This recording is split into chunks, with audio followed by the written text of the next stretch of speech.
So who's going to be the first? Should I say, don't introduce yourself to the person sitting beside you, just to get everybody moving a bit. So find someone 3 seats away from you or 3 rows away from you.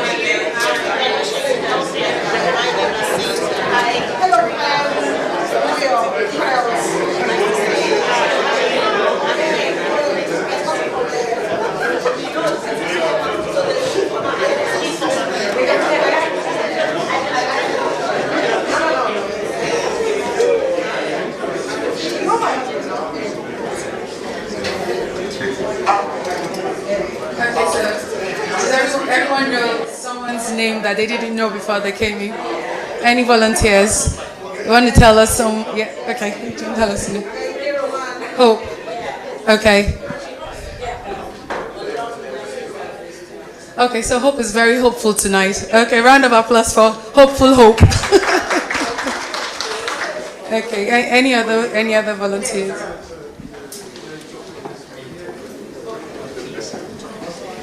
Okay.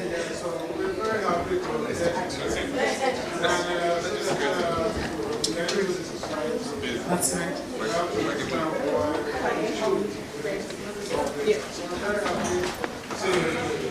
Okay. All right, thank you very much. Is that the only person that got the gentle policeman's details? No, he's not here to arrest anybody, so it's fine. Feel free to say hello. Because I can see that he didn't get his name, so I'm wondering if anybody else got his name.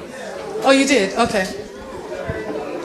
Oh, okay, thank you. So, you're welcome, Dermot. All right, a round of applause for Sergeant Dermot as well. And our volunteers, thank you.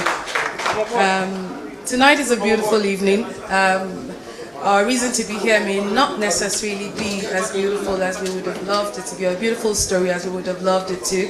But the good thing about tonight is that hopefully the events of today will kickstart changing that story so that in the nearest future we can start to have a more beautiful story about our community. I'm very positive that every one of us here tonight were concerned about the way things have been and the way things are going at the moment.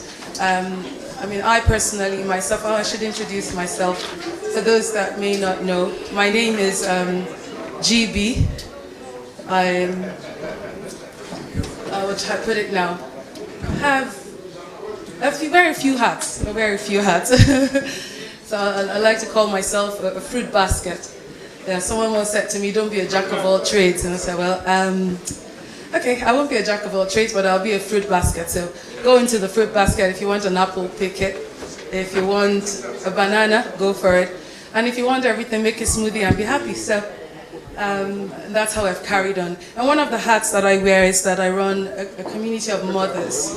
And it's, basically advocating for positive parenting, because I strongly believe that parenting is a powerful tool that we can use to change the world. And just a few years ago, I suppose as things were happening, I started to see that we were heading towards a difficult time as a community. And one of the things that, within my own space and with the community that I run, that we've tried to do is start up a summer program to engage our youths, in productive activities and just let them see that there's so much more ahead of them. I personally feel the 3 months is a lot of time to keep young men and women in the house sleeping and playing games. And one of my other beliefs is that teenagers aren't, if I had my way, I would knock out teenagers from, the word teenager from the parenting dictionary. Because what I see are adults that have no life experiences. They have a functioning mind, they have a functioning brain, they have the energy, they have so much working for them.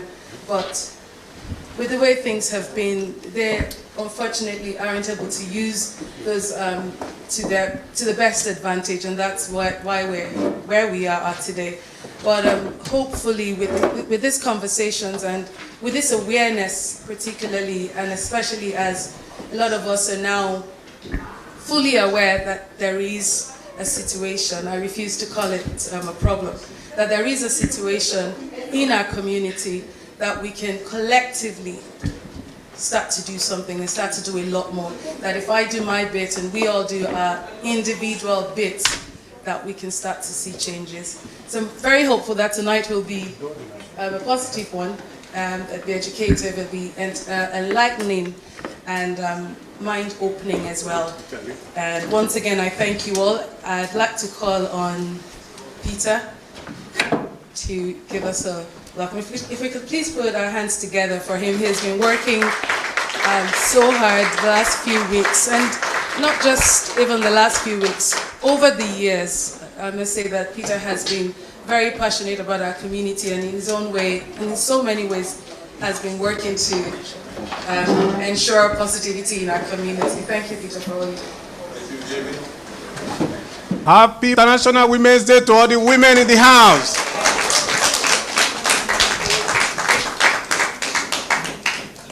Just to say, doing it today, putting this event today is symbolic. We realize that it's International Women's Day. And when I got the first invitation to attend International Women's Day this week, I asked myself, what is the most precious thing to women? And I said, it's children. And they sent me an invitation to come and celebrate, to come and dance. If there is a problem with the children, is dancing the most important thing to women at this point in time? It is necessary. Then I asked myself, what should be most important to them? Again, is the children. So I said, let's discuss the children. There is a problem. We can't run away from it. If the women are coming together to celebrate, then there's an opportunity to do that debate. Where are we going with our children? And I realized, I just want to say that tonight, when we come together like this, we called it a crisis conference. And part of what we said was that our children are not a nightmare. I would want a situation where we come together to tell ourselves the truth about our children. Enough of the self-denial. If we have a problem, let's deal with it. Let's begin to deal with it. Because we are the community leaders and we are the parents. Whatever is going on, if we decide to come together in unity and say enough is enough, something positive will happen. But if we don't, there will be a big problem. Some of us saw this problem in 2009, and we started doing talk shows on it. A lot of us here would have attended some of the talk shows that we did on role model, on teenage parent tension at home, when Toyosi was killed in 2010, and we've been doing a lot. But you can see how it has been growing. It has grown up to the extent now that it's now a consign. Fear, not even consign, fear to parents. But we have not done anything about it. We have not come together as a community to say, what can we do? This is the time. Someone said it's a historical meeting. I believe it is. Because today, when we are living here, we would have some resolution, some actionable decisions on how we can come together to solve the situation that is turning into a nightmare. But for us to do that, we as parents and community leaders, we must be united. We must be working towards the same direction. If we don't, we cannot achieve anything. We must decide that we want to sacrifice whatever it is. Petty jealousy, enmity that is not taking us anywhere, leadership struggle, whatever it is, let's put it aside. If we don't do that, then there's a problem. There's no need gathering here. People are coming in now from Barbican, Blanchardstown, Tala, Kildare, different places, because they are consigned. So if that is the case, what do? Let's begin to speak with one voice and not finding fault in whatever one is doing. That is the first issue that we should deal with today. If we can deal with that and agree that we have to work in unity, then the sky is our limit.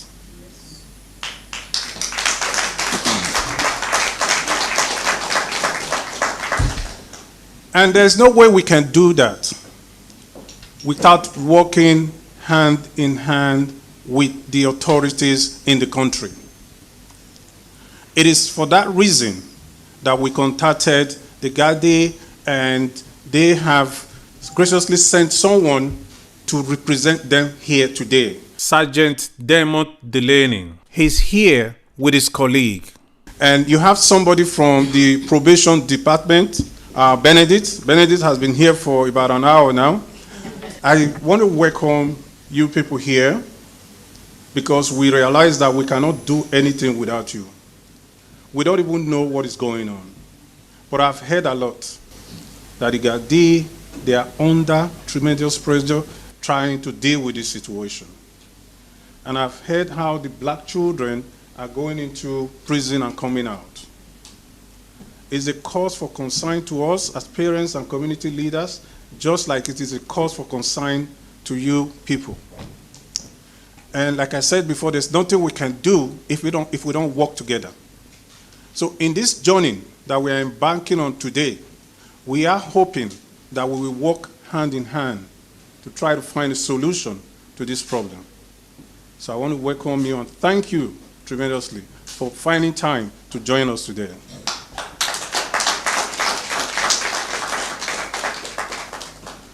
So there are a lot of issues that we will be discussing this evening.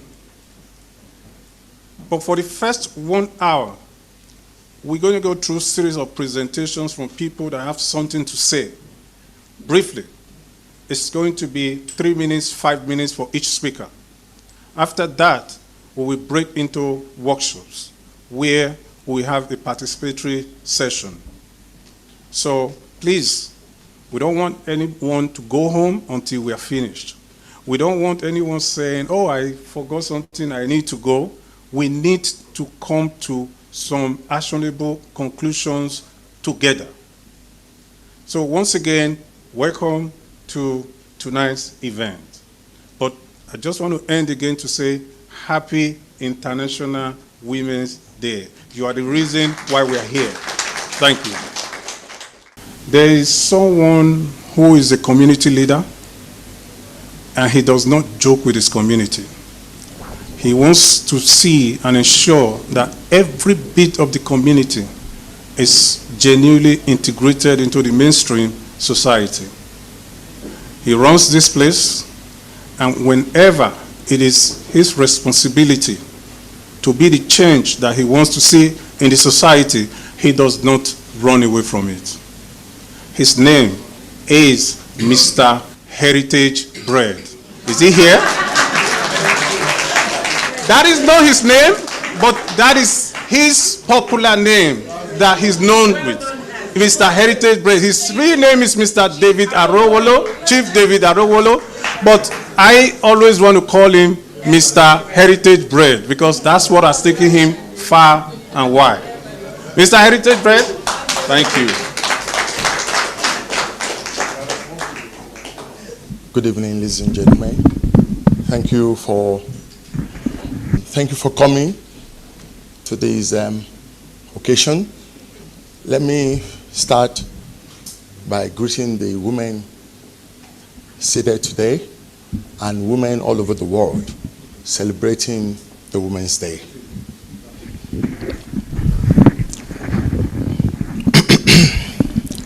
Women are a nation builder. They build nations. They are our mothers. They are our wives. And they are our daughters. Can you imagine a world without women? How will it have been? Exactly. Would I have been a world? No. So that is the vital position women occupies in the world. They move the world. They shake it.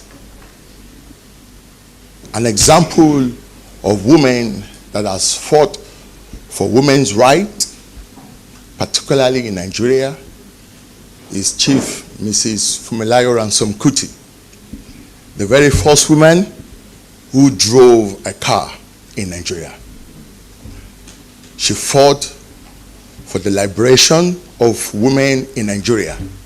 And whatever any woman becomes today in Nigeria, it's a leave from her. So I greet you today as you celebrate a unique day in your life. The organizer of this occasion, Peter Ogena, is a real community leader. He has set up something very unique for our society here. And don't let us make a mistake. He is here and he's here to stay. He would continue to champion our causes because he understands the terrain, from organizing talk shows, symposiums, and then beauty pageants, and all the way to this one now. You can see that is a man who has vision. And that is why we key into it. When I say we, in particularly me, I key into anything that he sets his hands on. So this is no exceptional. And that is why everybody, you can see beautiful people, my chief, my distinguished baristas, doctors, etc., are gracing this occasion. Let me welcome you all to Heritage House. This is a core African, let me say this is a pride of Africa.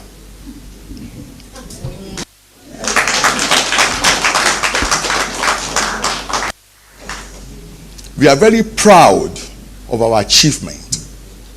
When I say achievement, when you look at the four walls of the Republic of Ireland today, starting from Waterford all the way to Donegal, etc., etc., there's no African house that you will not find one or two of my product in that house.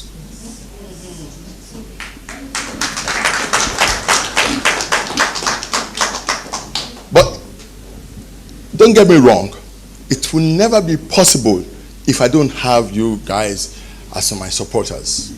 And that is why I give back to my society what you have given back to me.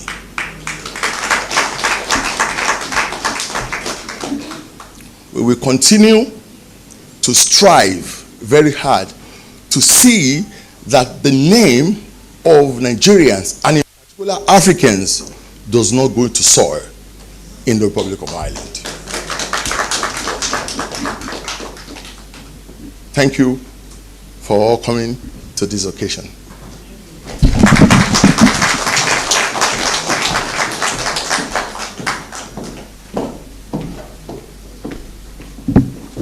Thank you so much, Mr. Heritage Bread. As we move on, he's an inspiration to to all of us and to the African community. With the project that I've been working on with teenagers the last 4 years, we've visited him, and he's inspired them so much. I can tell you how much energy was in them just from seeing what he's doing, hearing him talk about his journey and the impact that made in their lives. Thank you so much for being an inspiration to us and to our children. To help us here tonight, just give us some information around what work is being done around diversity and integration, and if we have questions or if we need help from those that are able to give us the help, is Sergeant Dermot Delany.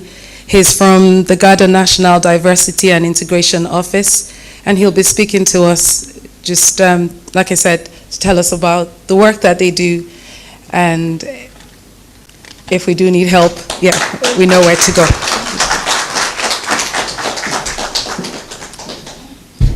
Thank you very much. I'm delighted to be here.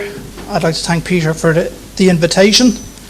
My only complaint is that I wish I was before the last speaker, because I'm certainly not going to be as impressive as she was and as passionate as she sounded.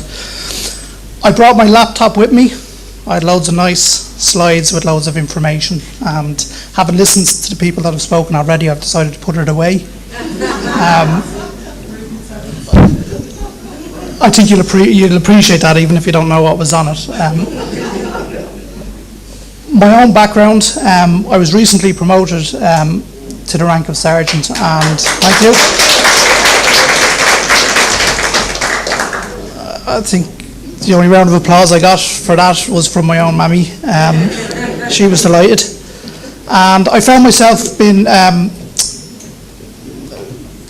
appointed as the sergeant in charge of the Garda National Diversity and Integration Unit. Some of the people here will know my predecessor, Sergeant Dave McInerney. He was in the role for, I think, 20 years or close enough, and they're really, really big boots to fill, and it's a little bit daunting, but I can assure you I am passionate about trying to fill that role. In the context of International Women's Day, as we were speaking earlier, it reminded me of earlier in my career. I was policing in and around the city centre, and there was a particular group of kids causing trouble.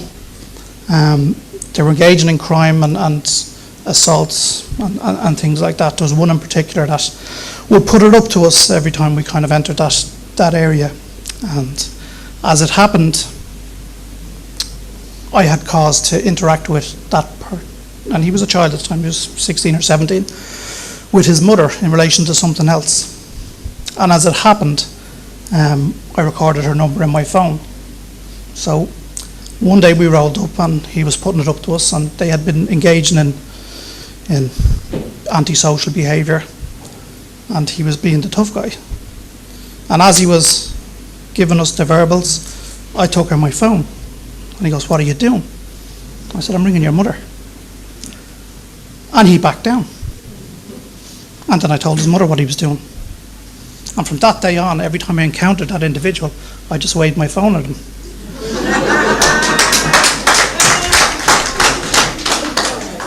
The mammies are very, very good police people. And they are a resource to be utilised in terms of dealing with these issues. In the diversity office, my role, I suppose, is to, well, I have lots of different roles, but one of them is to engage with the representatives from our diverse communities. I'm early in my days here, so I'm as much here to listen and to learn as I am to tell you what your issues are. It's not for me to tell you what your concerns are. Some of the concerns I'm hearing echo what happens in my house. I have 4 young kids. My eldest is 12. Recently he was out with his friends, or supposedly out with his friends, and we found out that he wasn't with who he was supposed to be with. Myself and my wife were worried about that. Who was he with? So I went looking for him, and I found him, and he was with a girl. Well, I can appreciate where you're coming from when your kids are outside and you're wondering who they're with. What are those other kids like? Are they being led down the wrong path? It's important that as parents we parent our kids, and that we try our best to find out who they're with, to steer them away from bad behaviour and towards good behaviour. But that's a huge challenge, and it's one I know from experience. The Gardaí, we have a job to do, and that's to, on the one hand, it's to enforce law and order. We are policemen and women, and that's our job. But we believe in policing by consent, and that means working with our communities. Crime prevention to us is more important than detecting crime or solving crime, as important. Working with the communities to prevent future difficulties. It's very difficult to measure our success in that, but that doesn't mean we don't try. We don't get the credit for it when we do it well, because we can't say, here's how many crimes we've prevented over the last number of years. We can say, here's how many people we've arrested, but we'll never be out of business. We don't need to worry about arrests, because they're always going to be there to be made. Preventing crime means the resources that we do have don't get stretched beyond our capability, and that's hugely important for us. I believe that we could do some work with the people here and with the communities represented here in terms of putting structures in place whereby there can be a positive two-way communication. That's really important. It's important for us that we know what's going on in your communities. It's important for you that you have the trust that when you come and tell us that maybe there's an issue, that you don't see 24 vans arriving in your estate the next day to effect arrest, that we can do it in a way with a crime prevention motivation and ethos. It's important to us that we establish that trust.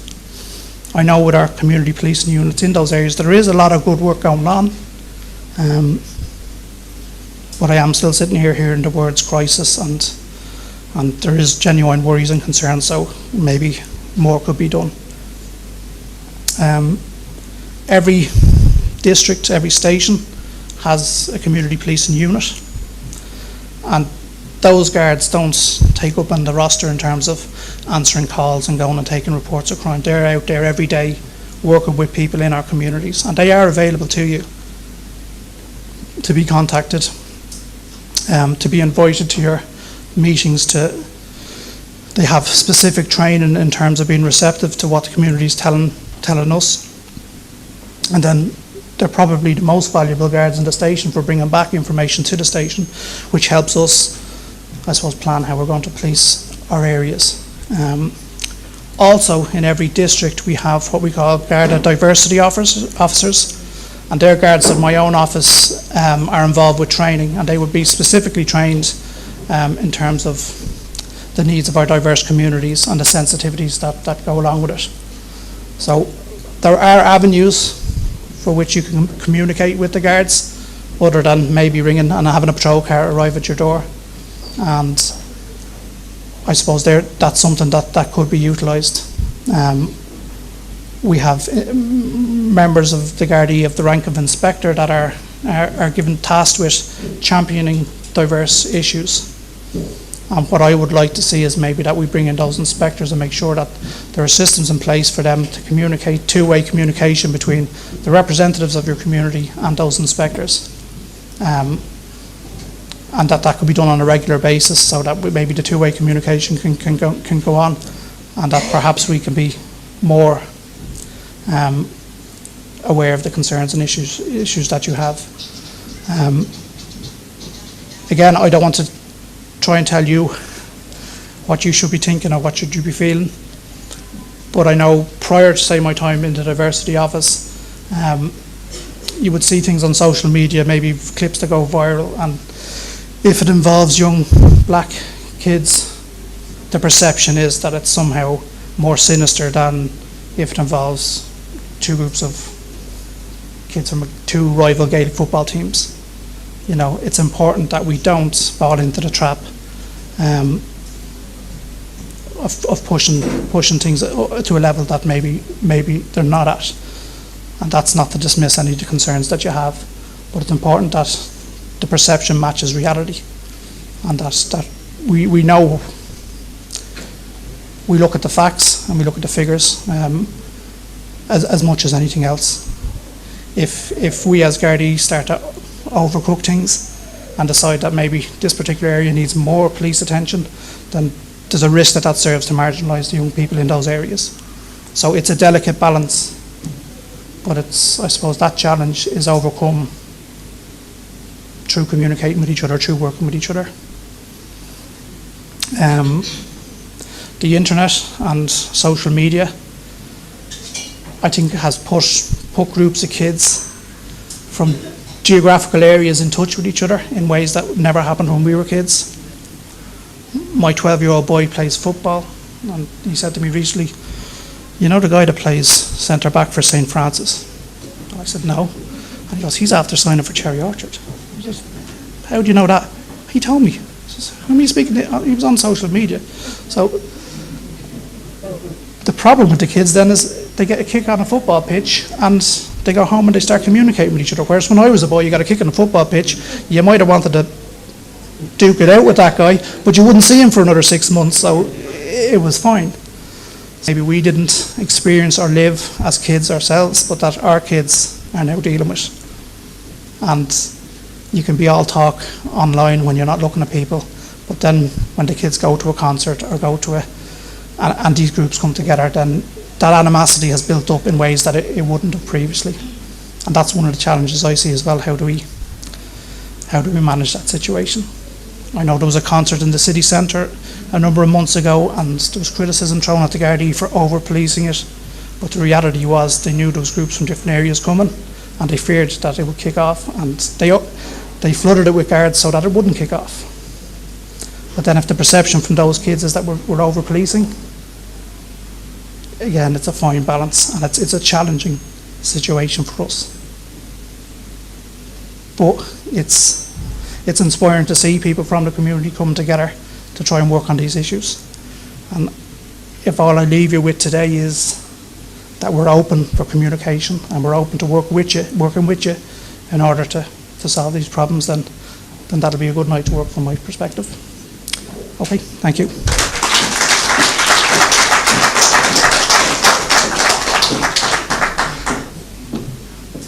Thank you very much, Sergeant Dermot. I'm sure we would have questions for you, a whole lot more. We have the honor of one of the queens from the Miss Nigeria Ireland pageant that Peter has been running over the years, Miss Onye Ogude. She's here with us today, and I'll call her up to address us. She is the current Miss Nigeria Ireland. You're welcome, Onye. Good evening, ladies and gentlemen. I'm here to, first I'll start by saying Happy International Women's Day to all my beautiful moms, aunties, and sisters in the house. Firstly, I would like to address that I'm so grateful and honored to be here, to be speaking in front of all of you, and start by saying I am proud to be a woman. I am happy that I am a woman, and I'm also proud to be a Nigerian woman, because we carry so much culture on our backs. We carry everything around with us, and we don't get to appreciate our moms when they do. I know growing up, I grew up in a household where your first role model is your mother, and your second role model are the moms you see outside and what they are displaying for us as young women. And we try to replicate everything that they show us, everything that they do. If your mom's in the kitchen, you're in the kitchen with her. If your mom is telling you to clean the house, you're doing it because you've seen her do it and why she does it. But growing up, you don't really At the start, you don't really appreciate it. I know as a young person you don't, because you just think she's nagging or complaining that she just wants the house clean, or she's just trying to disturb your peace. But at the end, as you grow older, we see that it's more than just trying to disturb our peace. They're trying to shape us for where we're going. And we don't realize it until we've grown to see it. And so I appreciate every mother in here, because I'm sure that there is a young girl out there or a young woman out there that has looked up to you and is still looking up to you, and you have paved the way for them. And we've all come here to discuss something that is so important and so dear, I know, to our amazing organizer, Mr. Ogini, which is antisocial behavior. And I, for one, as a young person, have seen this in my society. You may just be seeing the after effects, but we as young people have been in the midst of it and been scared our own selves from our own peers. This is a situation that, if we do not address now, can get worse. And we can't expect our parents to sit down and expect us to figure it out ourselves, because half the time, the people doing it don't even know what they're doing. Some people are just following the crowd. Some people are doing it to be in the fast lane. Some people are doing it so they can seem cool to others, or some people are doing it to impress someone who doesn't even care that they're doing it.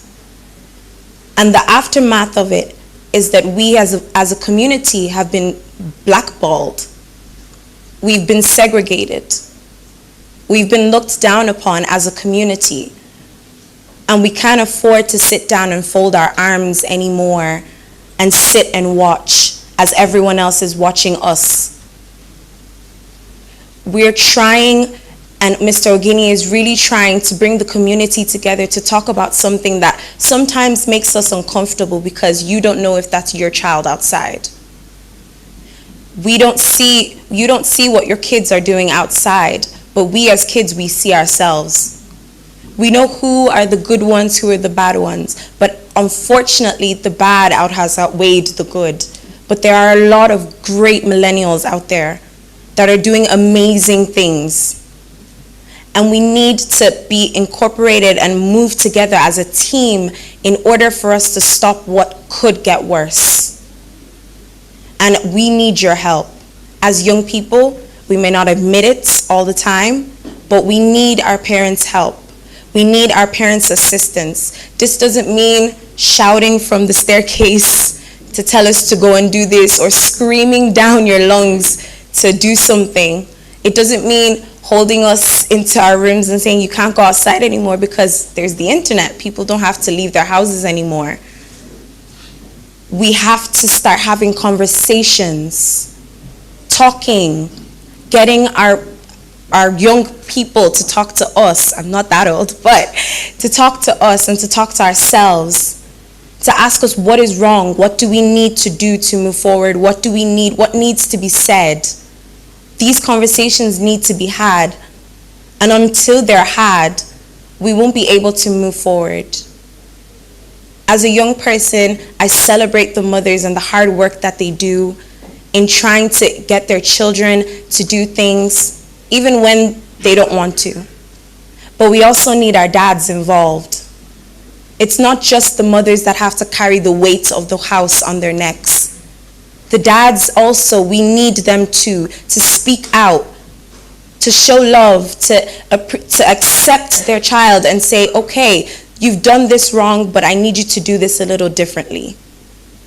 We need to start talking so that we can start moving, because at the moment we're stagnant in where we are.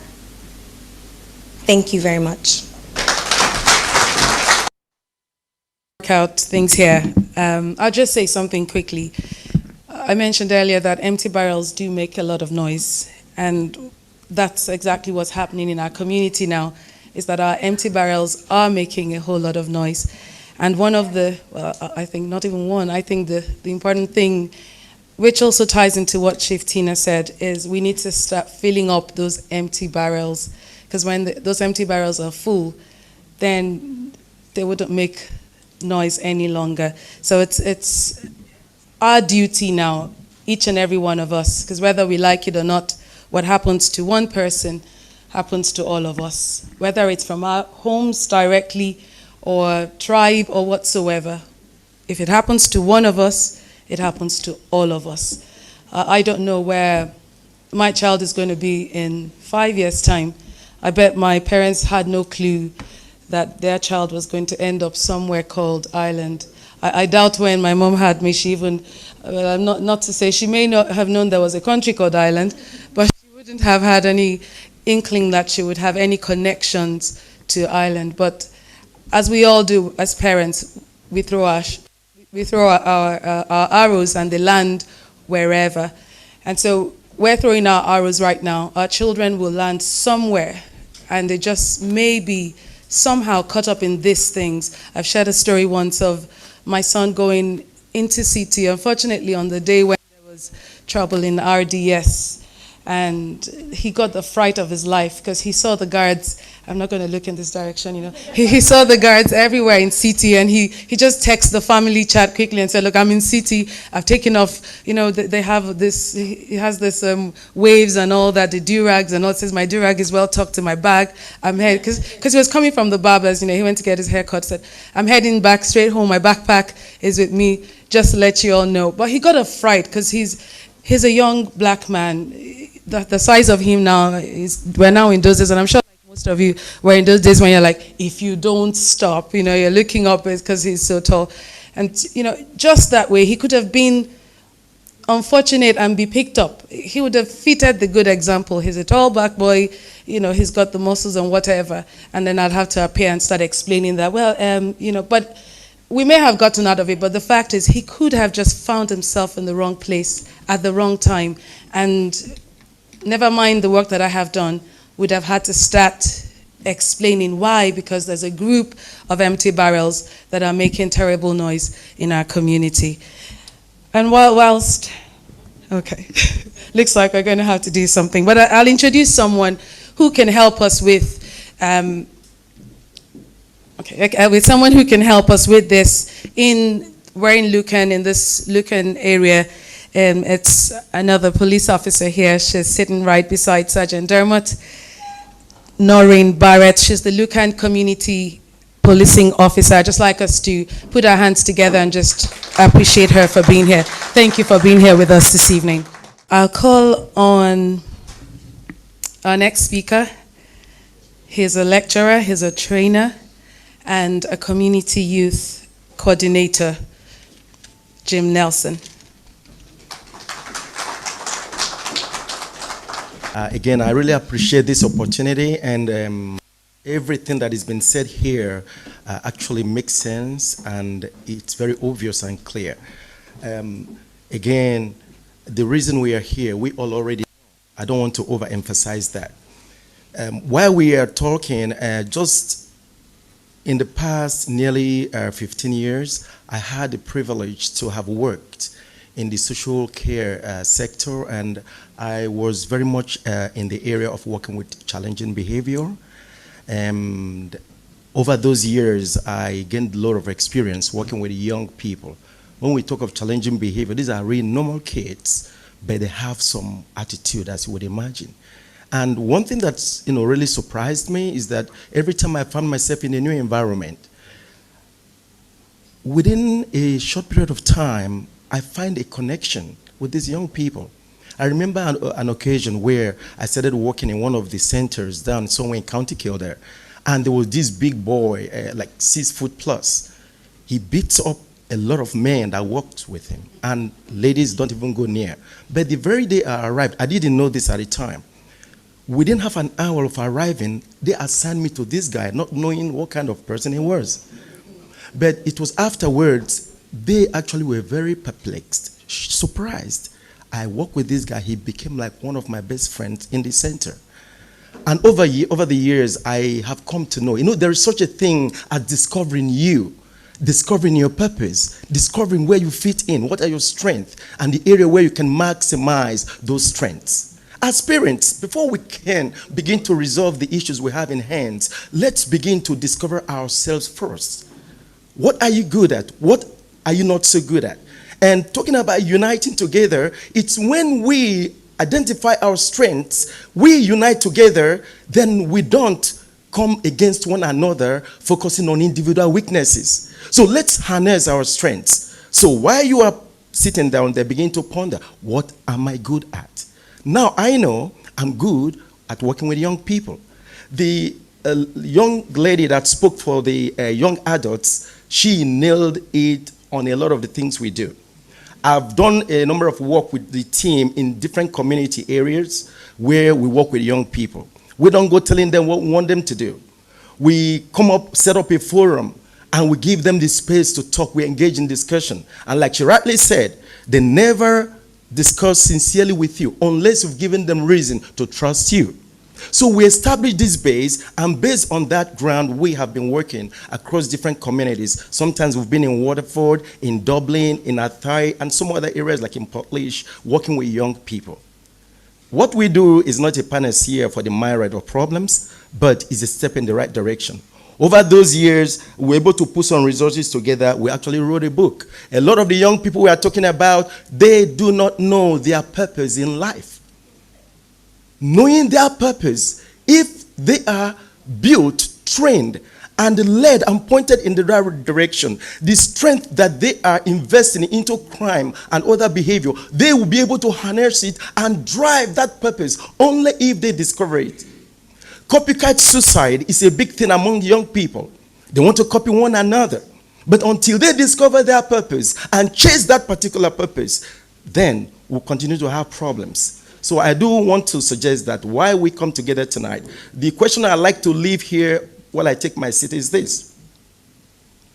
When and how can we get to meet with the young people we are concerned about?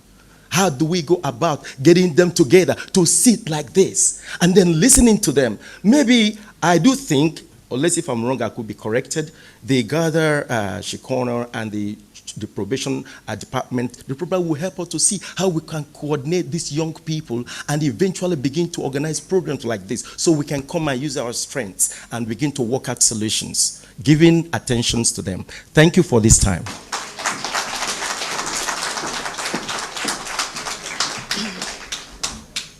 Thank you so much for that, Jim. Indeed, we must discover ourselves first. It's a popular saying that you can't give what you don't have. And so when we don't even know what we have, I think that's even a bigger problem because we don't even know what we have to give. As we move on, we have another wonderful person in our midst. She is a young people probation service officer from Dublin North, Bernadette Hickey, who would just share one or two words. Thank you. Hi everybody. I actually wasn't expecting to speak. I just was coming along today, so you'll have to bear with me and I'll keep it very short. I'm a probation officer. I work in the Blanchardstown area and I work with young people. And I'm in the service a long time. I have a lot of experience. I've worked with adults before and young people before, but I'm now currently working with young people again, and I've been doing it now for a few years. And I'm part of a new initiative that was set up in Blanchardstown called YJARC, and it's a Youth Joint Agency Response to Crime. And it's a number of agencies that have come together. It's the guards, it's the prison service, it's the probation service, it's social services and one or two other agencies. But it's really mainly the three agencies working. It's the guards, the probation service and the prison service. And the programme is aimed at young people in the Dublin 15 area who are persistently coming to the negative attention of the Gardaí or causing harm to the community. And quite a number, they were mixed, they were black and white, but quite a few of them were black. And we were very concerned about that development, what was going on in Dublin 15. And I'm no expert, I'm just a probation officer, I'm not even a manager, I just work on the ground. But there were concerns about the black young people in particular and the antisocial behaviour and how we could address it. So we have a particular way of working with the young people. Unfortunately, some of the black young people we've worked with have been made homeless for various reasons and are now living in homeless accommodation in the city centre, and that brings a lot of difficulties itself. But our drive is to support them from when they first come into the criminal justice system, through the criminal justice system, and then out the other end.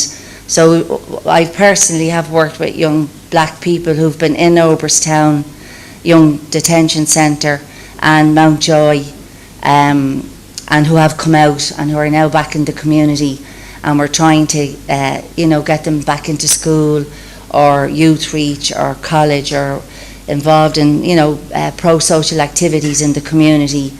And it's not easy, because when they get a taste of what the negative lifestyle can give them, it can be very difficult to pull them back from that.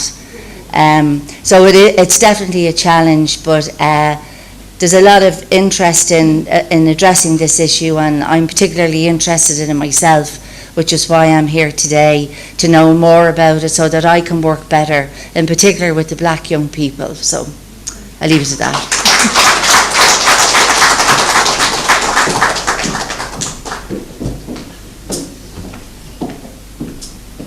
Thank you so much, Bernadette. There's no better speech than the one that comes right from the heart. We're glad you didn't prepare a note, because we got the more authentic one. Thank you. We have Mr. Ejide Dala.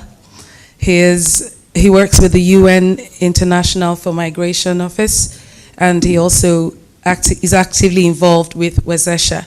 Please welcome Mr. Ejide. Thanks very much for inviting me. I'm originally from the Congo. I've been in Ireland for the past 22 years.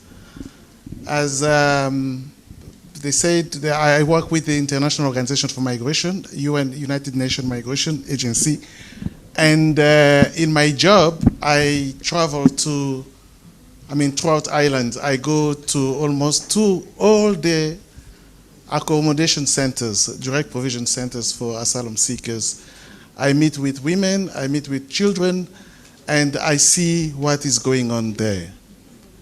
Back in 2004, I was the coordinator of the counseling project in Mosny Accommodation Center.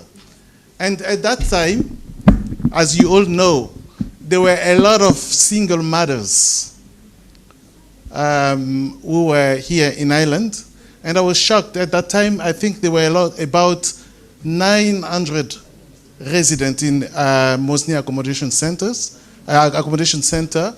and the majority of women did not have their husbands. And I witnessed how some of the husbands were coming and leaving, and the children were quite small. And I was saying to myself at that time that in a few years, we're going to have a boom in Ireland. And that's what is happening today. At that time, I remember I also had a session with the youth. And that day when I had that session, I was almost crying, because our children were complaining, and most of them were attending school in Balbriggan. And whenever they had problems with their friends who were white Irish, the way of trying to undermine them, they were asking them, where do you live? So they could not say themselves to say to them that they live in accommodation center for asylum seekers. And then they were laughing on them. And those children, they felt frustrated.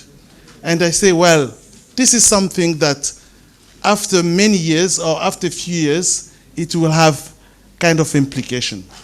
I don't know if many of you are familiar with the theory of attachment of John Bowlby, which is a psychologist. Okay? If you look at it, we are blaming ourselves, we are blaming our children, but the issue is so complex. We need to look at it very critically and start deconstructing. Okay?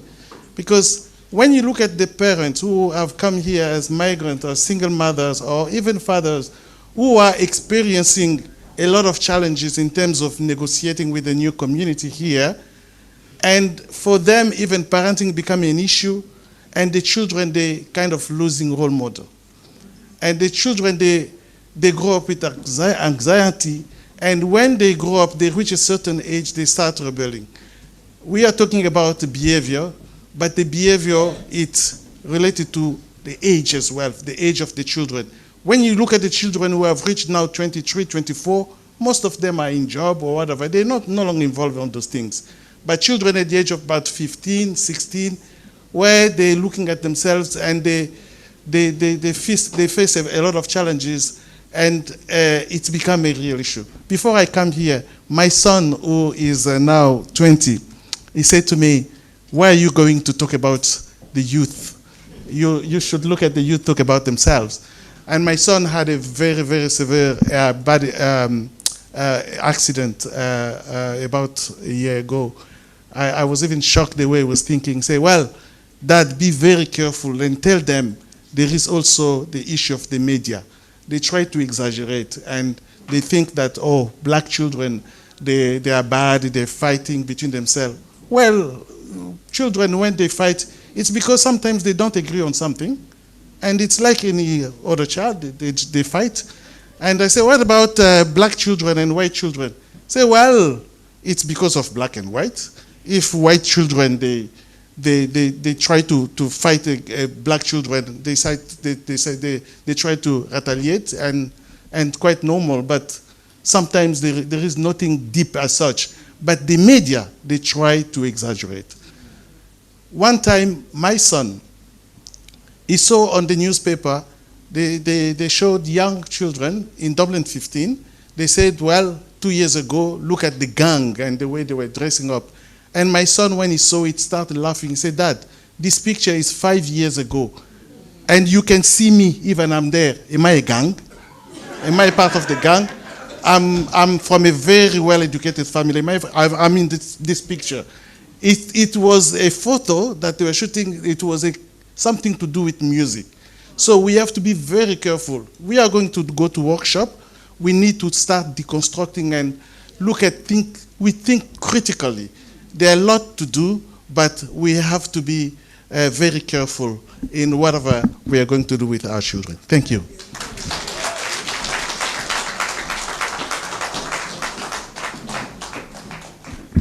Thank you very much. I told you that we couldn't afford to miss that last talk.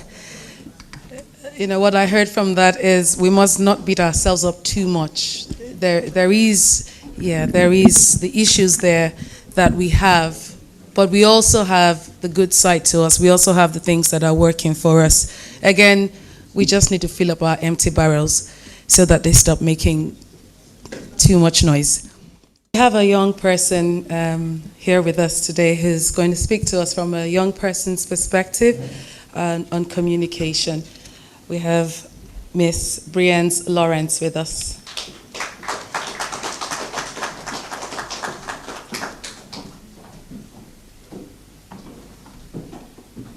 Hi everyone.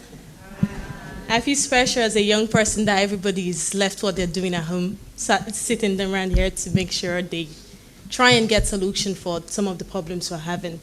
So I'm going to be having conversations. We're going to be communicating rather than me talking to you guys, but we'll see. Because from a young person's perspective, every young person wants to be listened to. We want to be sure that we're being heard. So if I know that every parent are always busy, because you're busy, you want to drive them to school, you want to do all of these things, and you want the best for them. So there's always that, I want the best for you. And half the time we intend to miss that. What does this young person really want? You know, so we are able to guide them. So for me, an example of that for me would be when I was younger than this, when I was a teenager, I remembered everybody wanted, my foster parents and everybody had an idea of what was good for me. You know, everybody wanted me to do certain things, go to school, do it this way, do it that way. But I wanted something else. So being older now, I understand that they wanted the best for me at the time, but that wasn't really what I wanted at that time. I wanted to at least be heard. Can I tell you what I genuinely want? So because I wasn't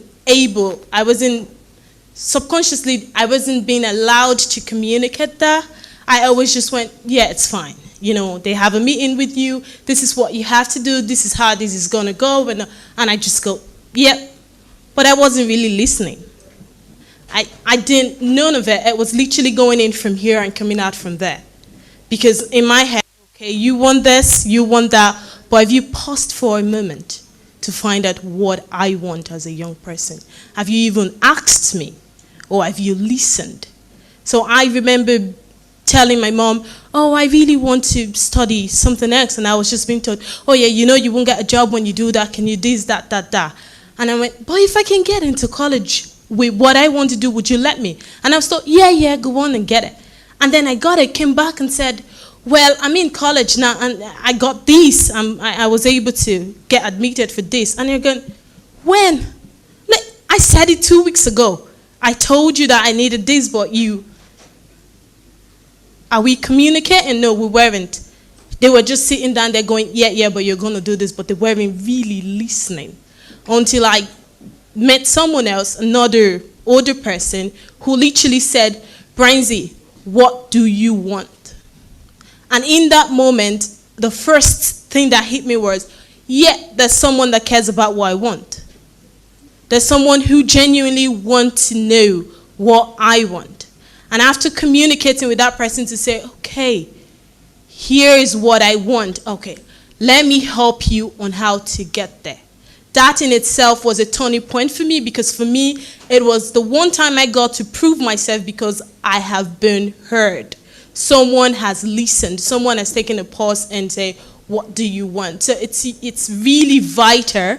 In as much as we want the best for our children, it's very, very vital for us to take a step back and start to ask ourselves, are we listening to them when they're talking to us? Are we listening? Are we involved? Do we communicate? One is to listen. Two, once you've not heard them, how are you communicating it back to them, saying, well, this is not good for you, or that's good for you? Is it, no, you can do that, that's not good? Are you telling them why this isn't good for them? Because when you start to communicate and tell them that this isn't good, because either ways they're going to find this, we would find this information on the internet. We are going to go to that party if we wanted to. We are going to find a way to drink that alcohol if we want to, whether or not we're to. But if we are communicated to properly as to why we shouldn't, not by shouting, not by saying, you have to do it this way, this is it. No, it's communication, because first, we're human beings too. We understand. That's why we go to school, we write our exams, and we pass. Because we listen when we're in school, because there is communications with the teacher. So if parents can start to pull back a little bit and start to communicate. You want this, why do you want this? At least give the young person the chance to say, this is why they want this. Another thing that happens is, as parents, when we hear that, oh, that other kid isn't good, there's that, don't you dare move with that person. Half the time, it's us that's not good, it's not that person. Most times, it's because we're all good at home. We have the garment we wear when we're at home with our parents, and we have what we wear when we leave that door. So most of the times when you're being told, oh, I heard that Titi, Bumi, or whatever is not good, I don't want to see you with Titi or Bumi. Half the time, Titi or Bumi doesn't smoke.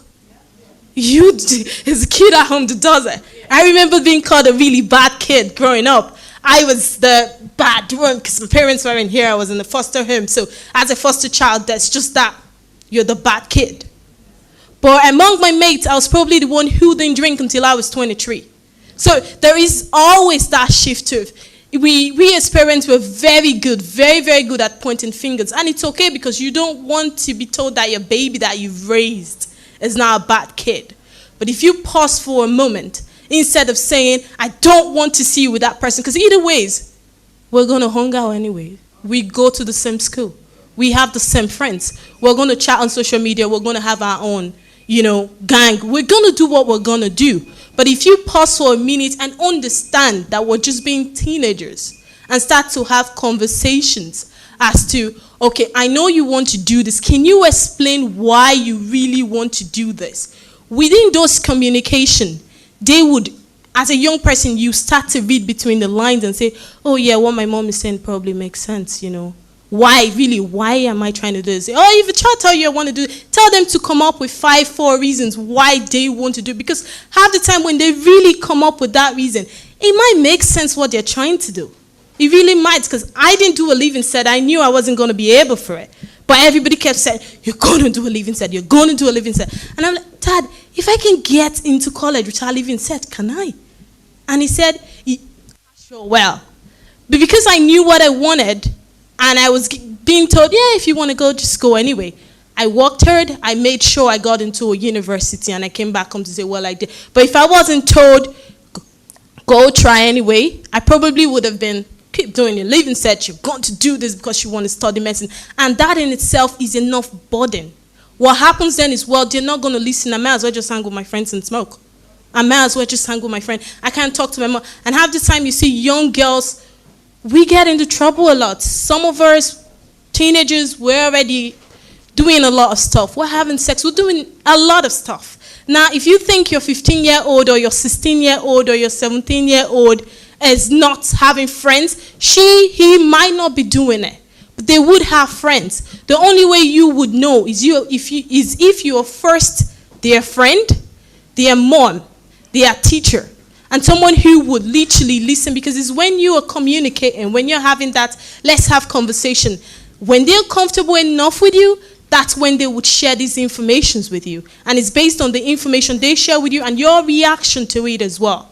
You know, I can tell you stuff now and go, oh, well, I'm thinking of doing this. And then you come back to me and say, don't you dare, or that's nasty. When I want to do the next thing, I'm not going to share it, because I know you're going to judge me first. So your job as a parent is to listen first, understand, and then communicate why this is right or not right, instead of shout and say. What I want everybody to take home with them today is to pull back and see, how am I communicating with my kids, and how can I do better? If we start to do that, okay, there are some of us that are already out there, but trust me, even the worst of kid out there just want to be heard. They genuinely just want to be communicated with, rather than, you know, when you're saying you're bad, you're bad, you're bad. What happens is, I may as well just be bad. They're already thinking bad anyway. So whether there is a set of people that needs to be spoken to, honestly, when you're even going to approach these persons, the only way they would ever communicate with you is to start the communication with, let's talk about this, rather than, I know you're doing this. So if we go home from today and start to communicate with, rather than shouting, listening to, rather than going, you have to do this and that's it, I'm sure half of our problems will be solved. Thank you.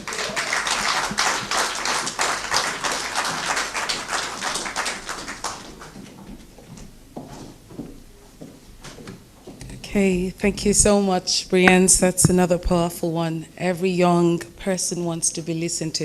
I think every one of us, it's one of the important things is that we want to be heard. We want to be listened to. And I came across a quote recently, and it said, the greatest distance between two people is misunderstanding.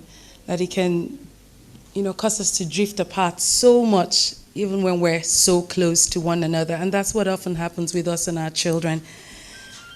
Brienne has given us a wake-up call there to look into how we communicate with our children. We're calling up another community leader another leader in our community, Esther Onolememen. She is a specialist psychiatric social worker with the HSC, and she's also the CEO and founder of Sickle Cell Society Ireland. She's a woman of great strength and a very admirable one.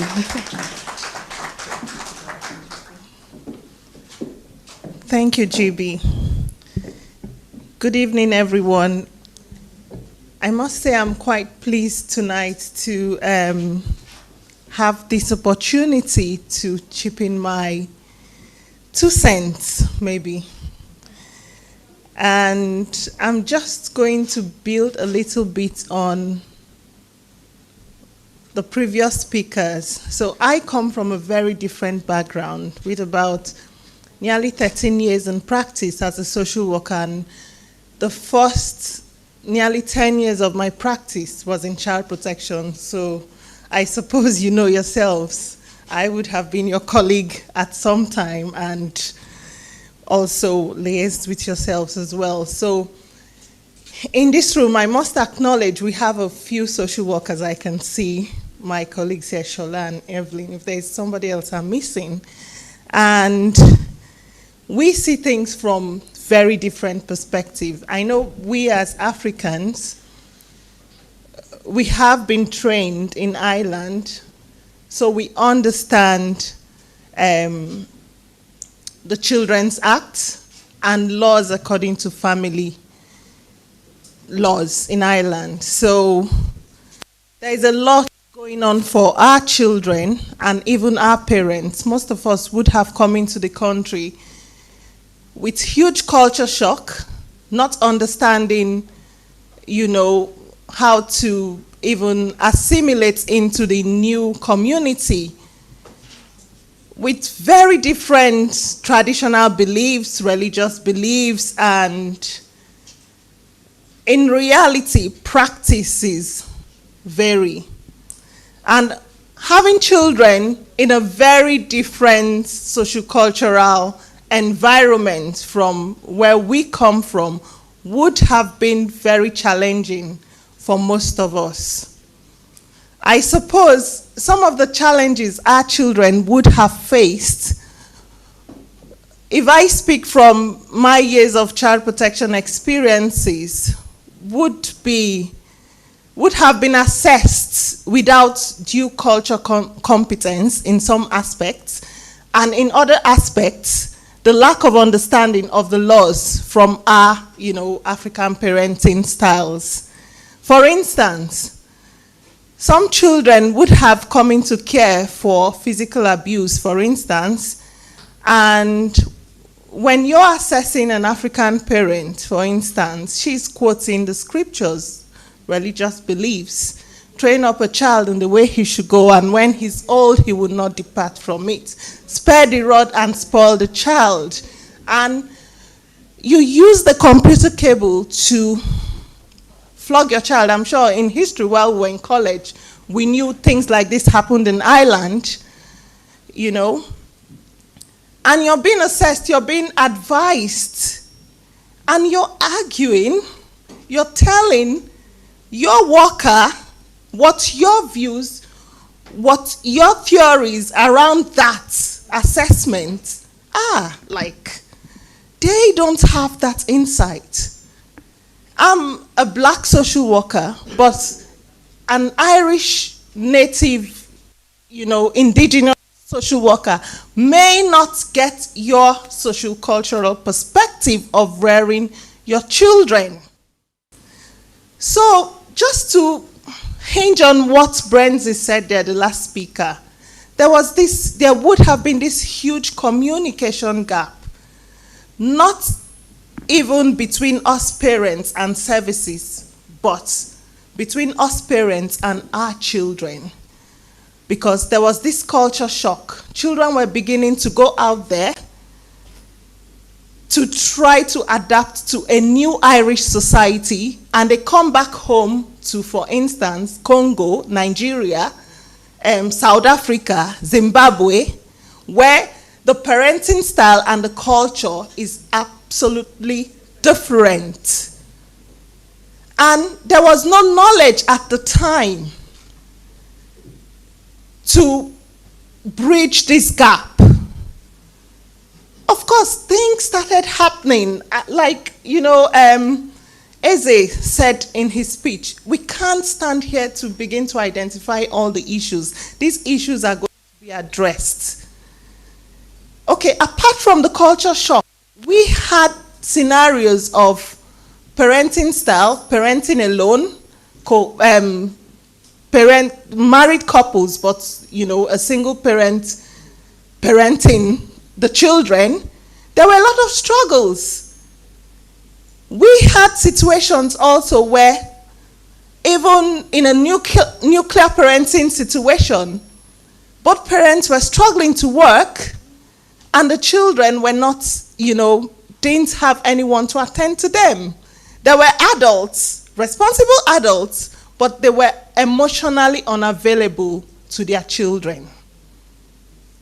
So if we begin to look at how we came into a new community, the challenges we all faced, and how we had to adapt, for people that adapted, they did very well. But not all of us have the same levels of resilience or the same strength based. Some people struggled and some people are still struggling in their parenting. I'm currently working in psychiatry in the last 3 years. So you can imagine, I've worked with, I can't count how many families so far in practice, looking at children, families, and I'm now working in a service where I now experience adults that are impacted by psychiatric issues. These are real issues. The impact in family relationship breakdown and all sorts of, communication and whatever goes on in the family affects the children. So when we begin to identify why our children behaving the way they are behaving, there are a lot of issues. And I would ask people not to quickly go home when we break out, but to join in the various groups, because these issues are going to be dealt with, addressed, broken down to bits. And everybody would have, something to say. And we hope to arrive at an actionable point at the end of the day. I can't stand here to talk about my nearly 13 years of experience working with families in Ireland. Otherwise, we will not live here today. But there are serious issues from our parenting styles, from our relationships, from culture, think about it, even integrating into the society. There are a lot of issues. So we want the best future for our children, and we want to also hear them out. So I would ask all of us to be part of the groups, which will be the next section. Thank you very much.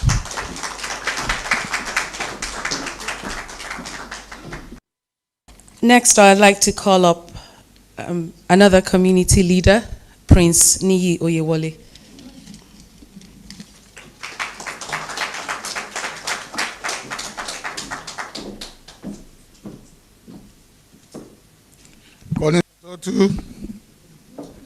I know you African will not answer me.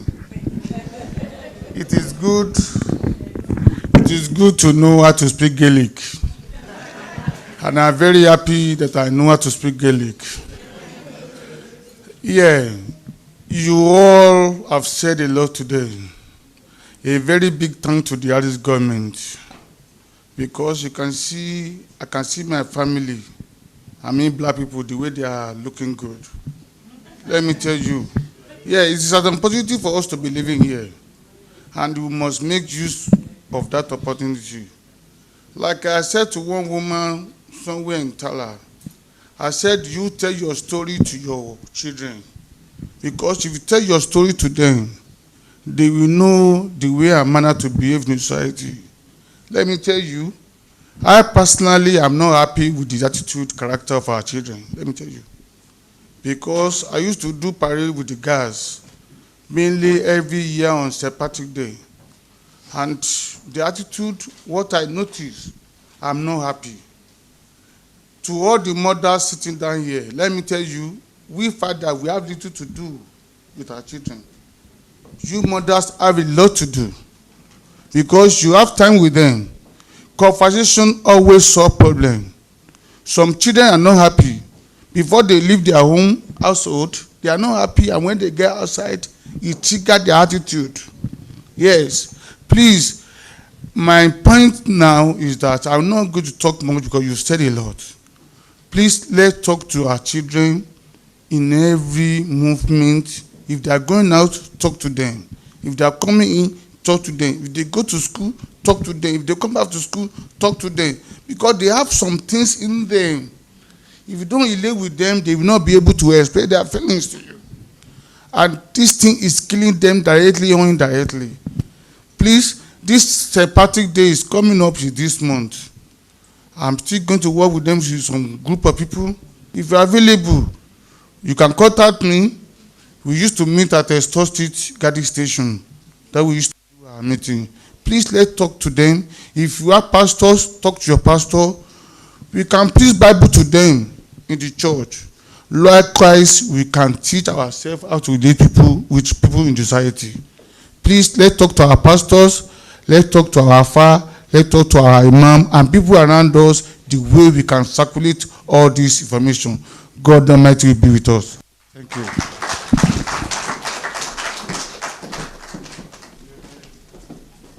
Thank you very much, Prince. I was going to ask you not to sit down yet because I have to collect that prize. You know, he said, nobody knew. I'm the only person. Oh, yeah, close your eyes. I'm the only person in this room that knows it. You want to hear me say it? Tame Goma. So where's my prize? Where's my gift? I'll be calling up next. Looks like she's also another basket filled with lots of fruits like myself. Another leader in our community, Chief Tina Tinuke Akinola Jinad. She is a community leader, the organizer of Miss Africa Ireland, a triple chief, and an investment banker. Thank you so much for joining us today. Okay. Thank you so much, JB, for that wonderful introduction. Good evening, everyone, and thank you so much for making our time to celebrate this wonderful day, International Women's Day, with us here, addressing the issues concerning our community and our children. And I welcome you all protocol observed. Eze, he gave me one of the chieftaincies, so thank you so much. You're welcome. Ndewo. So, and I'd like to welcome everybody else.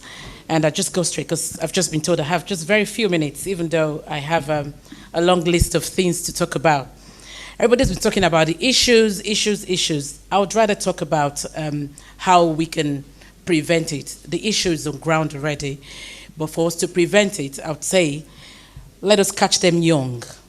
I know that we have a lot of young people amongst us here, and some of us who are still in the child-rearing ages. I've closed that chapter 16 years ago. My last child is 16. To the glory of God, I have 2 graduates, and they're not in any of the troubles that we're talking about. They're not saints. I've faced it. And I would say I probably, even though I'm married, I raised my kids all by myself because my husband was never here. He was always back home in Nigeria. And I know a few other of my friends who are married and are here today, but have been raising their kids alone. So it's a tough job. But as a mother, you have to do what you have to do with your kids. You have to be strong. You have to be firm. They are confused because they are neither here nor there. They are Africans. They are Irish. When they go to school, when they meet up with their friends, it's a different ballgame. When they get home, it's a different ballgame. So you need to talk to them. Like the young lady said, communication. Catch them young. Start talking to them before they even start going to school. Before they start junior infant. Start talking to them. Let them understand the basics. Let them understand what it is and what life is all about. Start to talk to them. Communicate with them. Let them understand that their skin color is different, but they're the same as every other child out there. So color doesn't matter. I hate the word black. I don't like it. I hate the word white. I don't like it. I say people. I don't see color at all. So let them see that as well. You know, it depends on how you want to bring up your child, but you have to think about the community that you're bringing them up in as well. How are they going to be able to fit? So many people start. I've seen so many kids that start junior infants, and they just wouldn't cope. I remember my last child's first day at school. He came back home and he was telling me a lot of things. And the first thing they said to me was that, "Thank you, Mom." And I was like, "Oh, what do you mean? What happened?" He was like, a lot of the other kids that came to school today, as the first day in school, they found it really tough and difficult. And he was like the go-to guy.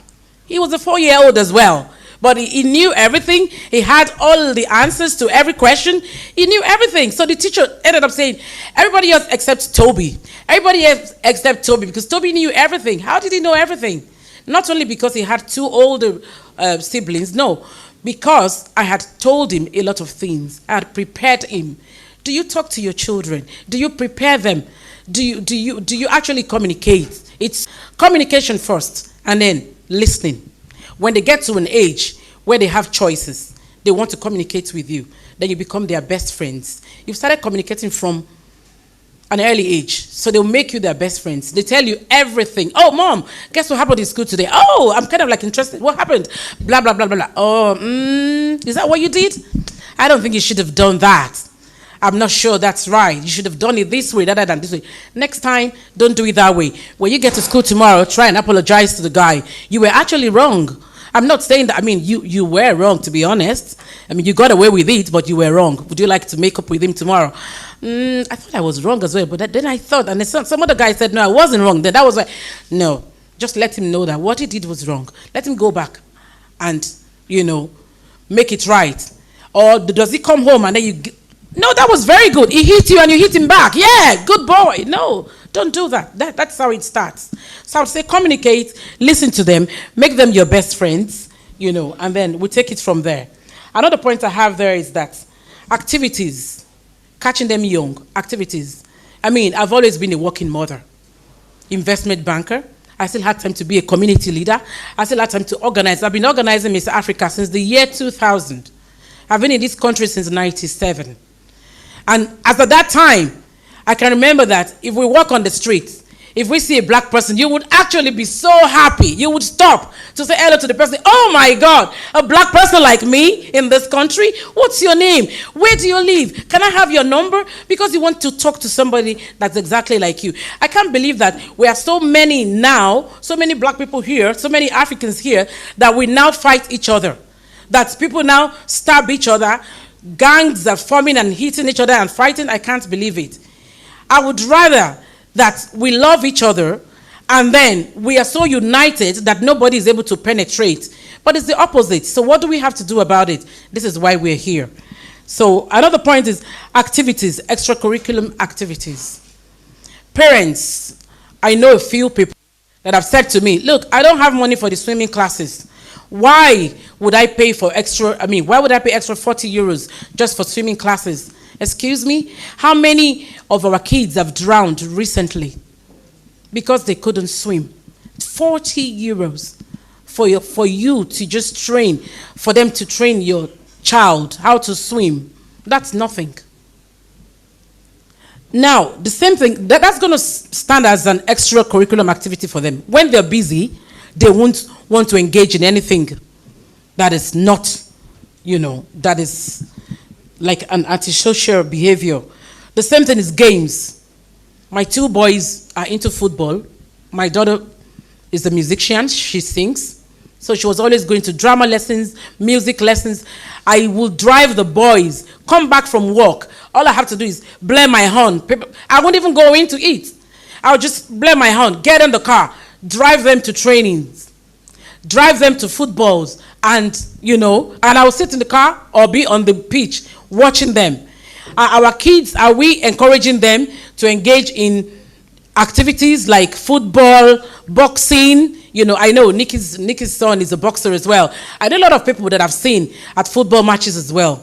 Are we encouraging them? All these things are expensive, but you know what? It pays off. It's nothing compared to paying a solicitor to represent your child when the child becomes a criminal. I have so many more to say, but there's no time. I'm sure I'll be able to say more during the workshop. Thank you all for listening.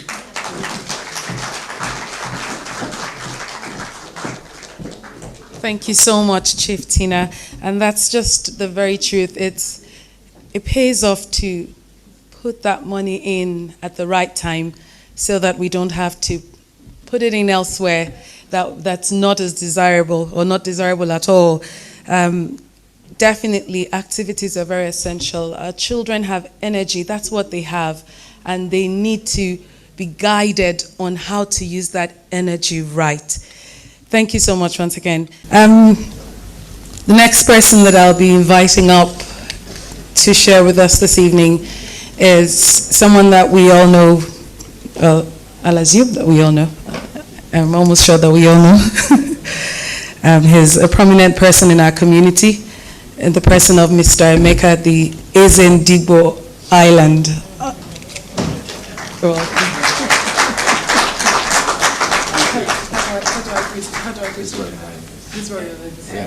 Thank you.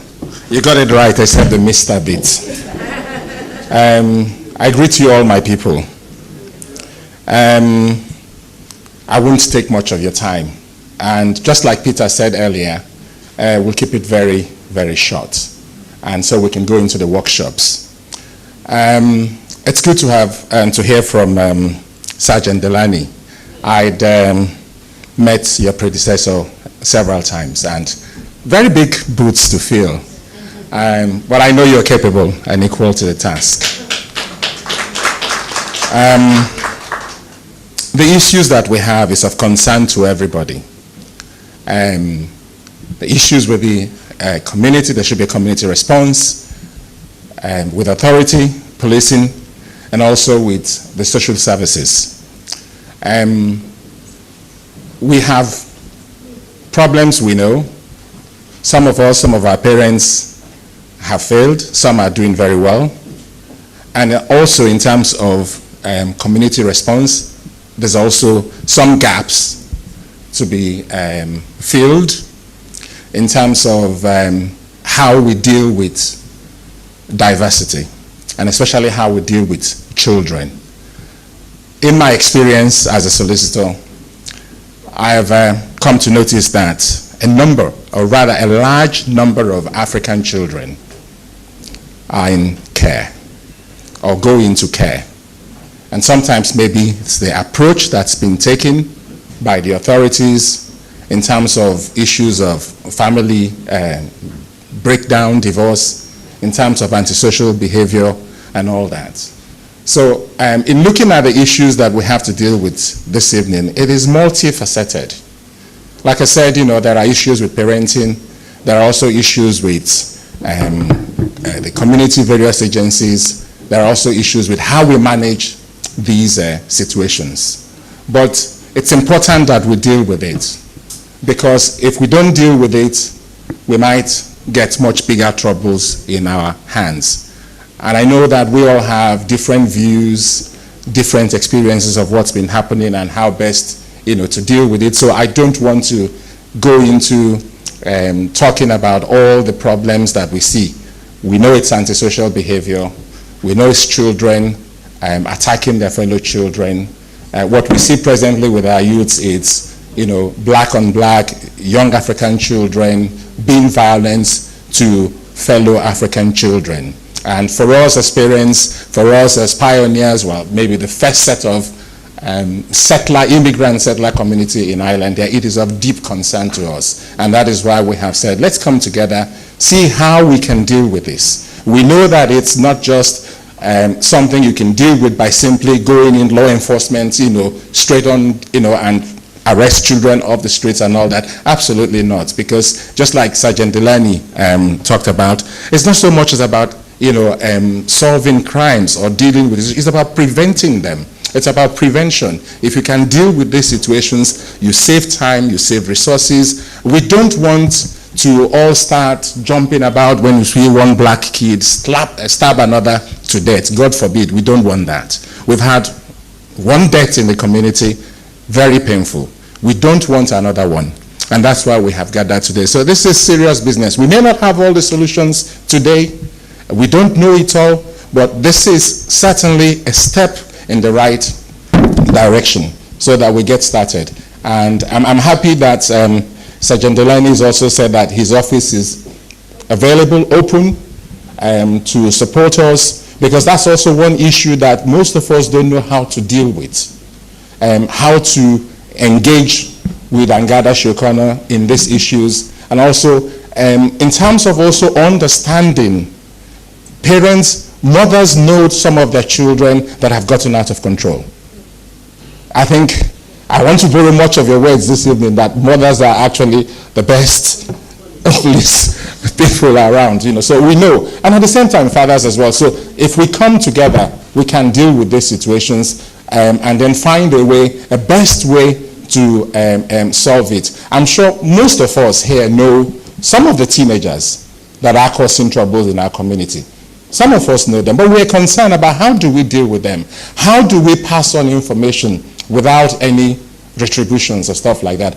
This is the area where we have, and we're very grateful to have the presence of the Gardaí here. They're very well trained in dealing with confidential information from communities on how to solve issues that, bother us. But without, again, taking much of your time, I'd like us, if anyone else is speaking, maybe going into workshops to address these issues, because I can't, if I decide to touch on one, we'll be here for about, so long. So let's deal with these issues within our small groups, and then maybe at the end of the day, just like Peter said, we can all then come together and hopefully, come up with some plan of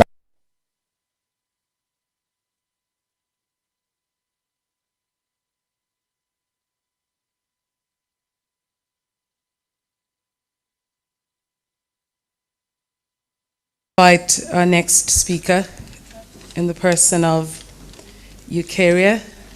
Eukarya is a project planner in pharmaceutical.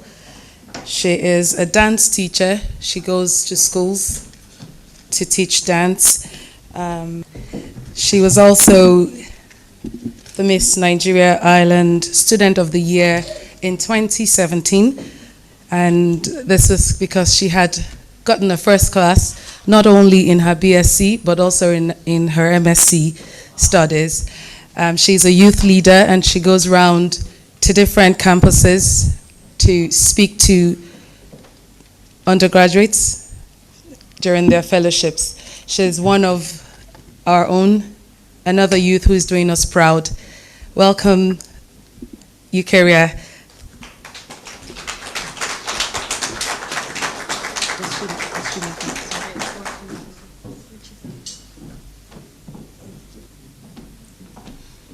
Good evening, ladies and gentlemen. Trying not to be nervous at all. Thank you. Thank you so much. Thank you so much for having me here, Mr. Peter. He said that I only have 5 minutes, so I have to run through all the points that I have today. So just as Auntie GB there had said, she's actually one of my aunties, my name is Eukarya. I'm currently a project planner for a pharmaceutical company, and we're currently creating drugs, rare disease drugs that will be on the market in 2021. I did my undergraduate in Maynooth University on pharmaceutical and biomedical chemistry, and I also completed my master's there last year in pharmaceutical regulatory affairs. Sorry that I'm looking down, I just have to look at the notes here. So thank you. Thank you. So I've been living in Ireland for 19 years, so since 2001, and I was raised here by my mom. So when Mr. Peter called me to speak on the young people, it was definitely something that was very joyful to me, because I'm very, very passionate about young people, and I'm still young myself. I'm definitely not Methuselah. So it's something that is very personal to me, because growing up in Ireland, I've had the opportunity to be in primary school here, in secondary school here, in university here, and is actually just working in the industry now. So a lot of times I find that I'm able to relate to people that I've worked with, which we'll see across the slides. So I believe that the young people are the next leaders, and we are the agents of change, and it starts with us. So I've heard a saying that is said that if there is an issue in a nation, go back to the family. Because in a nation, it's created by a community, and a community obviously is created by families, and in a family, it's either one parent or both parents, which is obviously a mother, a father, and the children. So if we're here today to speak on young people, for most of them, I'm guessing, do belong to families, whether they're biological or non-biological families. There is that mentor, or there is a parent that is looking after these children, I would like to guess, for my own sake, for the sake of my presentation. So I like to look at it as the family as the foundation. So he told me to take a point that I was passionate about, and I would say that for me, passionately, it is the family that I will be dealing with, because if we're looking at young people and we're seeing all these crises, I believe that it's going to the root of these issues. Kids, children or teenagers are learning from their environment, are learning from schools, are influenced by what they watch, what they hear, what they see, who is their mentor, who they look up to, what they, and sorry, actually, let me just take it one by one. So the quality of a child's life is directly proportional to their upbringing by their parents or whoever brought them up. Or actually, let me take it one by one. So the quality of a child's life is directly proportional to their upbringing by their parents or whoever brought them up. It's influenced by their society, be it their friends, be it the schools, be it their environment, as I said before, be it what they watch, what they see, they're learning. And when I was speaking to Mr. Peter, I was explaining to him that a lot of times, even in my opinion, a lot of these will be my opinion, we see these children that obviously are, whether doing well or not doing well in society, and we expect the change to start with them. But I question that, what have we done as parents or the older generation? And it's not here to blame anybody today, or to just to ask a question, that have we done our part? Have we played that leading example in their lives from when they're young? I believe as well that from the age of when a child is born till they're about 7, you'd be surprised. I was laughing with my older sister there today, and I said that, you know, when you used to get dressed with your friends and you guys used to have all these conversations, and I was probably like, what, 8 or 10, and you thought I didn't understand anything. Let me confess to you now, years later, I knew everything you were saying. So a lot of times you think that because children are young, they're not seeing it. They see everything. They understand everything. They may be young and not be able to process as much as we do, but it is just as important that if we're asking them, let's not be a parent, or don't be a parent that says, go and read your books, and you're sitting in front of a TV for 24 hours and expecting your child to be a doctor tomorrow. Don't be expecting a child to know everything that you want them to know, but you haven't sat with them with quality time to explain to them what life is about. It is our responsibility. So just moving on, sorry, this mic is a little bit, okay. So as the first generation of African teenagers in Ireland, I see that the society is changing. From when I grew up in Ireland, I have a younger sister as well. So when I speak to her about, you know, what's going on in your teenage life, I'm able to see that it seems like a little bit of a cycle, but obviously with every generation, we did have the internet, obviously, but we didn't have as much of the influence that the internet is causing nowadays. I mean, from the age of 5 years of age, my little nieces and nephews can do things on my phone and making me feel like Methuselah that I wouldn't know how to do at 5 or 6. So they're already being exposed to, whether it's social media, whether it's anything online. You would be surprised what is out there and what we need to guide them from. So my approach, honestly, today is from as early as possible, because prevention is better than cure. So I was reading something that says that laws are not created to accommodate vices. You can see vices in this case as immoral behavior in society, but to stop them. So we don't create laws in the nation to accommodate these vices, but it's actually to stop them, because vices usually pre-exist. So somebody had to rob a shop before a law came in, the do not steal. Somebody had to commit something that is against the law before the law was passed across to not do it. Am I preaching here? When the law arrives, conscience comes into play, or you can say the conscience awakens, which basically means that sometimes kids don't know what is wrong until they are taught what is right.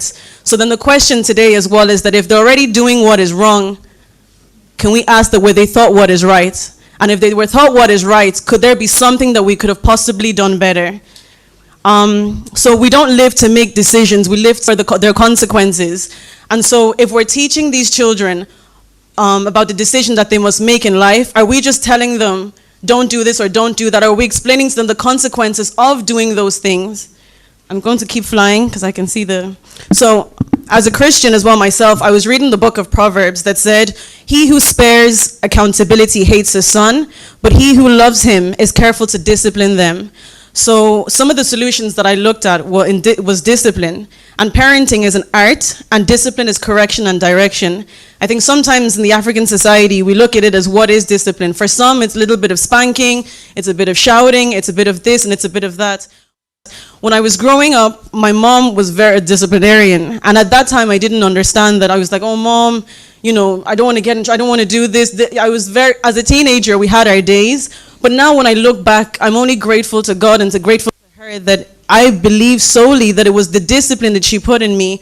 And at that time, they may not understand it, but when they get into university, it's the words that you told them, it's the words that were deposited into their hearts and their minds that will take them along the way, because at the end of the day, we will always be with them 24/7. So it's to recognize the power that is instilled in us as parents. I'm not a parent yet, but these are the things that I'm preparing for in the future by God's grace. So it's understanding the power, like the difference between, I mean, they say that life and death is in the power of the tongue.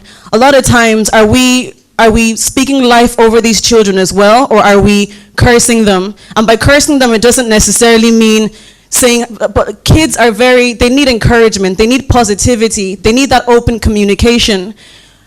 Discipline doesn't necessarily mean that you push them away. I mean, the Bible also talks about the staff and the rod, right? So it's God uses the staff, I would believe, as iron hands to teach you lessons, but at the same time, he uses it to pull you closer.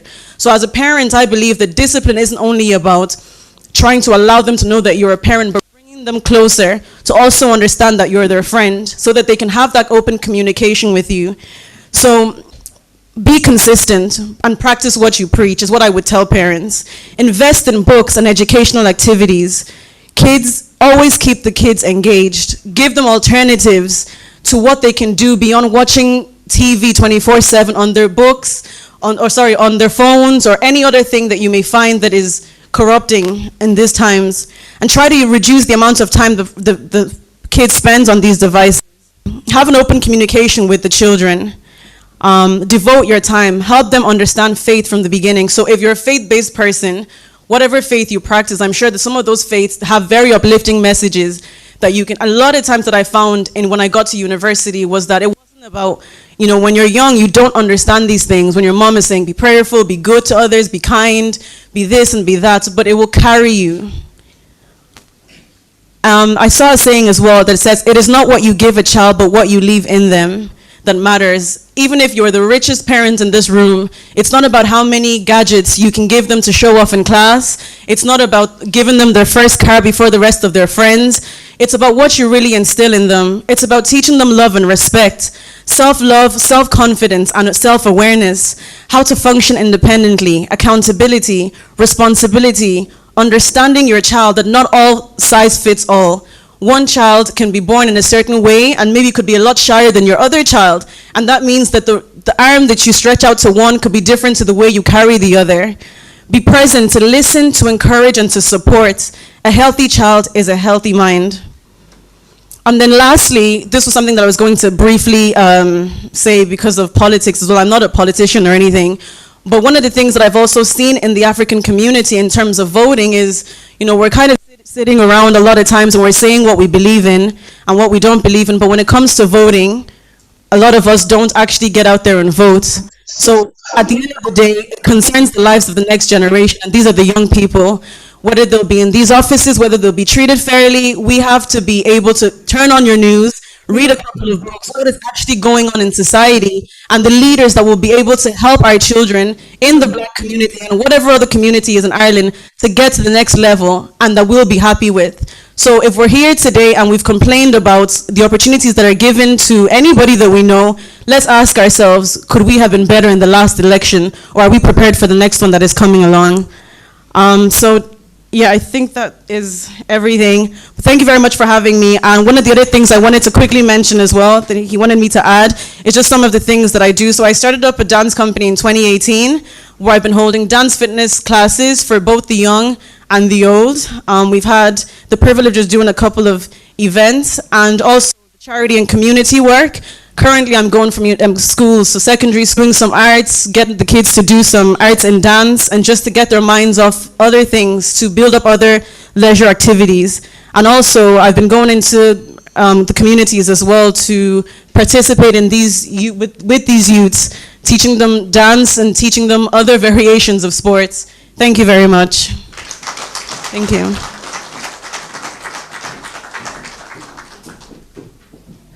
Thank you so much, Ikaria. There's so much in that speech. We'll have, more time during the breakout sessions to go in depth on all of that. I'm just going to invite Mr. Segun Gbadebo. He works in Microsoft Ireland, and he's the head of Africans at Microsoft Ireland. You're welcome, Mr. Gbadebo.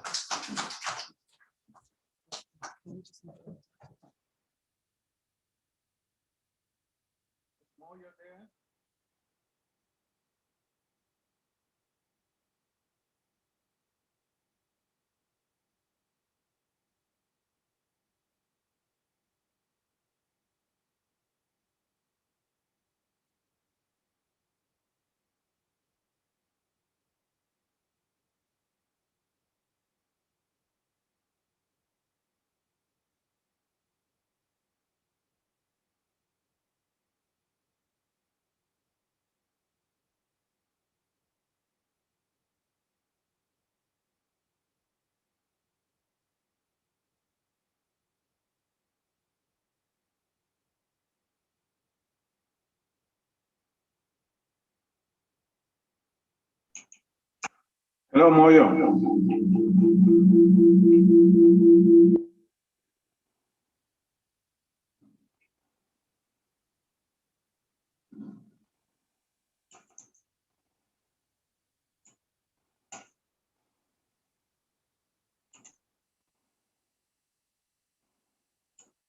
Can Moyo hear me?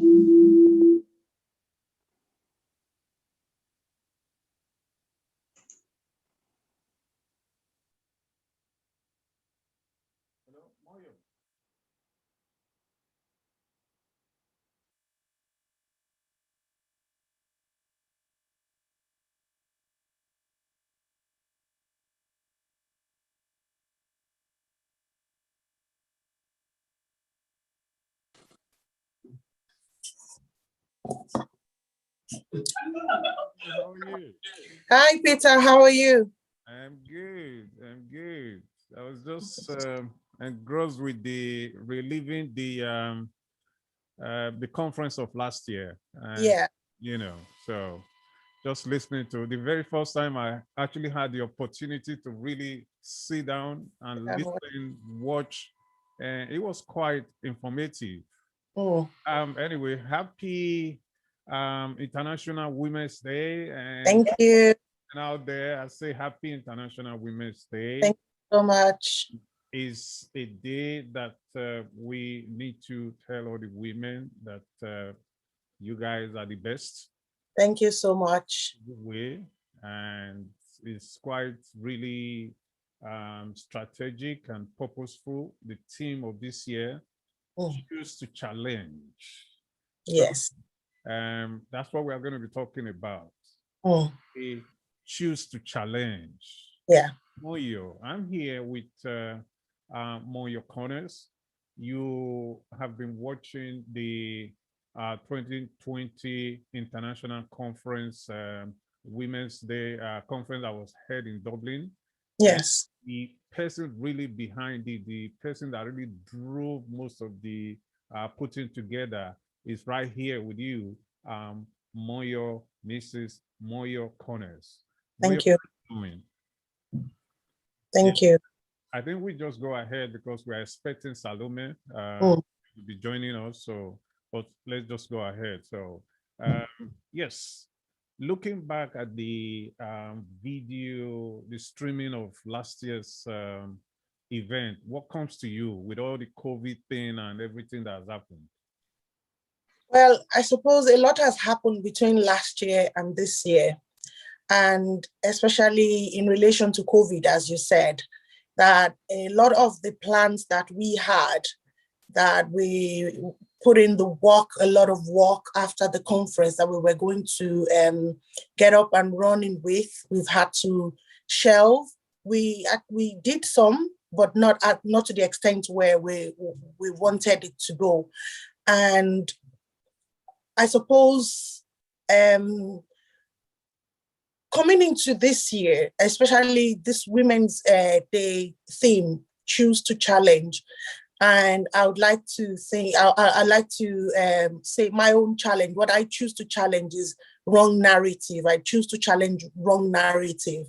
And that is because the wrong narrative that has been, how should I say, being propagated about the youth in the African community, the Black community, the immigrant community, that, I choose to challenge those wrong narratives. I choose to challenge those wrong perceptions, because a lot of our youths, I must give them kudos, how they've held it together during this past year, especially dealing with COVID. It's just been amazing. They've, how should I say, come up with very innovative ways of engaging themselves. And they've, a lot of them have been, upstanding members of the community, and they've adhered to the rules, to laws. We've had a bit, of incidents, pockets of incidents, but not to a large scale or not to a worrying scale, and nothing that could not be quickly nipped in the bud. So I must give kudos to our youth. And that is because a lot of the parents, a lot of community leaders have had to put in, a lot of hard work in the background, trying to get our youths engaged, trying to get them, doing productive things, since last year, since the program last year. Okay, that's very encouraging. And you've said two things now, that there have been improvement. Sure.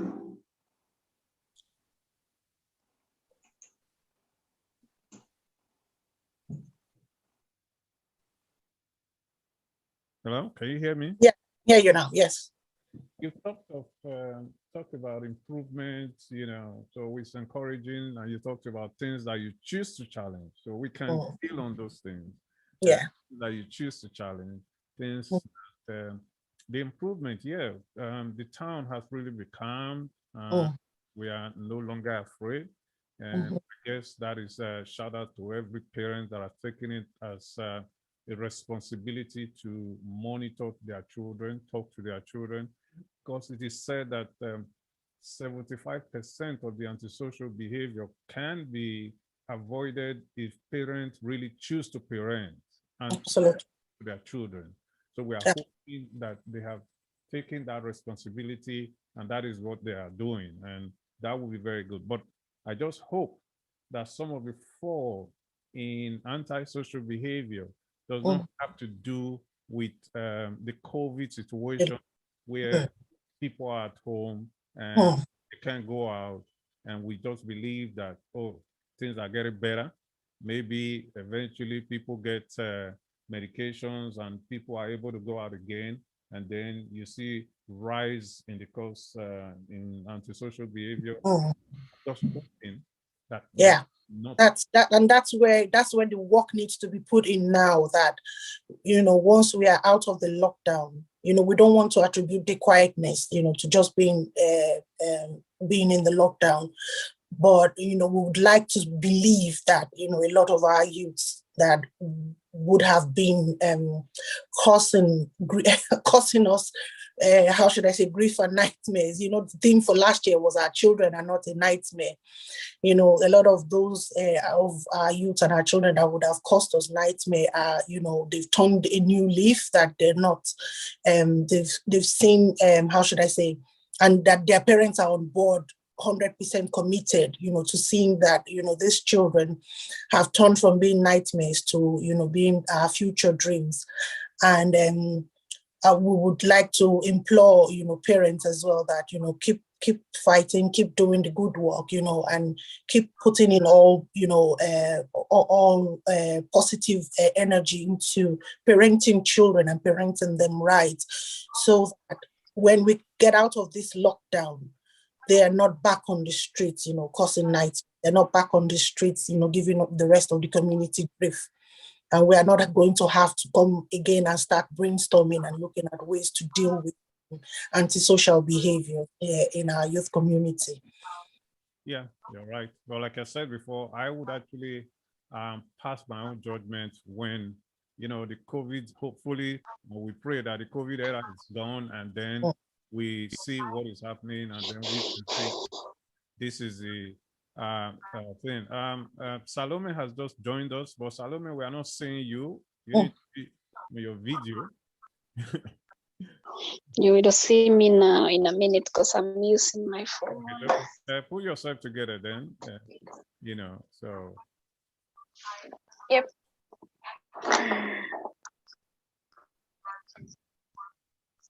Yeah. Hi, Salome. Hi, how are you doing? All right, viewers, Salome Ubugwa has just joined us. Salome is the leader of Akidwa, and Akidwa is a women organization in Ireland, and she's going to talk about it herself. But what is remarkable is that Akidwa has turned 20, so the celebration of Akidwa at 20 has just been kick-started. So congratulations, Salome. It's been a long journey. Yes. So, I remember when Akidwa started, and a lot of things that we had to do to really bring people together. And when I saw you sent me a message saying 20 years, I said, Salome needs to come and see me. Yes. A lot of things I need, there are a lot of things, information and content that I need to show to Salome on Akidwa at 20. So, first and foremost, happy International Women's Day. And as we were just talking, the theme for this year is Choose to Challenge. And for the past 2 hours, we've been showing the 2020 International Conference Day, Women's Day conference that was held in Dublin. We were just reliving it. We streamed it live, and before we started this conversation. So I know you were in another meeting, so you wouldn't have had the time to say it. But what is important now is that today we are celebrating our women all over the world, and the theme is Choose to Challenge. So maybe you can talk about the theme, or you can, yeah. Yeah, Peter, thank you so much for organizing this evening. Actually, I've been in meetings since morning, so this is my last one. Hopefully I can get some sleep, but I always get excited during International Women's Day. And as we know, in Akidwa, the Migrant Women's Network in Ireland, we didn't have an event today simply because we wanted to participate in other people's event.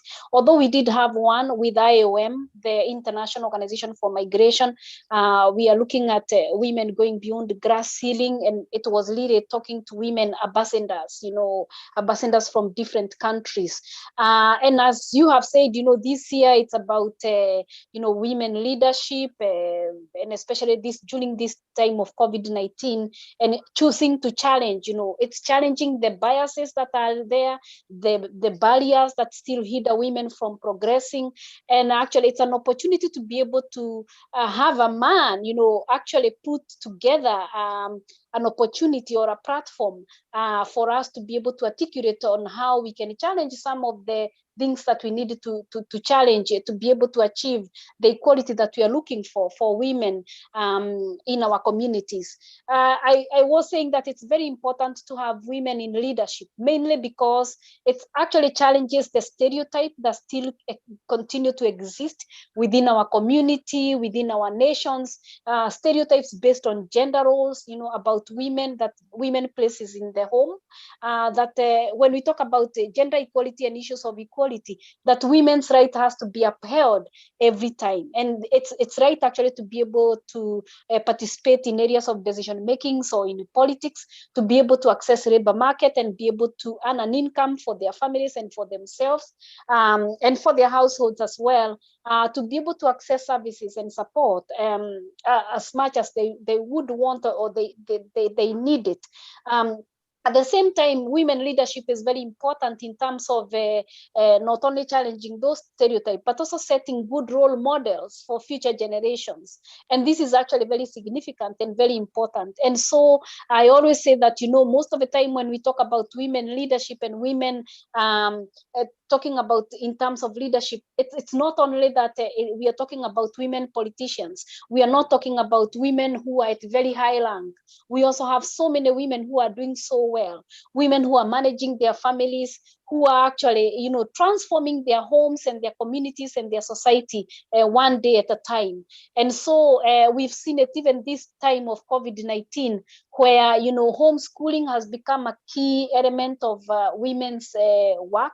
Where in addition to all the other things that are happening, that, they still have to do homework with their children, they have to homeschool their children as well, in addition to all the other things that are going on. So it's very important that, we stand to challenge the inequality that still exists, in particular because, our organization in Akidwa, we work on issues of sexual and gender-based violence. And actually, this is where Akidwa is very well known for. We work on issue of, for example, female genital mutilation, of where we have almost 6,000 women living in Ireland who have undergone through female genital mutilation. We also work on exploring the area of trafficking, of where even during this time of COVID-19, we've had on the new ways and the new ways of how traffickers are targeting women and girls, for trafficking. And we know, for example, for sure, how trafficking have impacted on in particular migrant women. And I just keep on mentioning, for example, in 2017, when we had 26 girls, there were actually young women from Nigeria who died in the Mediterranean Sea. And because they were being trafficked and they were actually being taken to Italy and then maybe to other places for sexual exploitation. So we are talking about real challenges that we still have there. And when we talk about challenge, I actually stand to challenge. Myself, I stand to challenge trafficking. I stand to challenge domestic violence and issues of female genital mutilation. I stand to challenge the exploitation and abuse that continue to exist within our own communities, and especially directed towards women and girls. And this is what we are being asked, in this International Women's Day, that we challenge the biases and the barriers that still exist within our communities, to be able to ensure that women are empowered so that they can take care of not only their families, but the care of the nation. They can actually be part and parcel of transforming, the society, because we know when women are given the opportunity to lead or to position themselves into areas of leadership, they do things very well. And we've seen it actually even with this time of COVID-19, like the head of New Zealand, and other countries which are led by women, on how they've come up with very good measures. Not to say that, our own have not come up with good measures, but I think, women think more about their families, they think more about their communities. We also know, for example, and I've researched on peace building, I've been working on peace building, even during the time of negotiations and talking about peace building and security. Women always talk about education, about their children. They talk about their communities and community cohesion, bringing the community together and those kind of things. They bring extra additional kind of value to discussions on the table. And it's very important that women are involved in all levels of decision making. We still have less women in politics. We have less women in employment. Actually, most of them don't get employment based on the barriers that are still there. But also we talk about issues like equal pay. Women are still paid less than men, even if they are doing the same work. And finally, before I finish, I also want to congratulate and acknowledge the role of women entrepreneurs. We have a lot of women who are running small income generating activities. These are small businesses and they are doing great. They are actually supporting their own families, they are supporting themselves, and they're also transforming the society in terms of economy. So it's very, very important that we see them as leaders in leading in their field that they are very good at. So it's very important to continue challenging things that we feel are not right in order to be able to achieve women's rights as human rights and actually uphold those human rights for everybody at the same time. Back to you, Peter. Thank you. Thank you so much, Palome. It's just been very informative listening to you, just talking about the different areas. But I think that the areas that you have listed, talking about where women are excelling or areas where women needs to be given more chance, I want to believe that a lot of women are actually challenging those areas. When you look at the successes of women, you just mentioned business, education, and these are areas. When I look at Ireland, take Ireland for example today, and look at the Black women, and I think that a lot of women are challenging these situations with the way they have carried on, and a lot of women are now degree holders, masters holders. A lot of women are now working in, Black women are working in top places, but there's still a lot, it's still a long journey.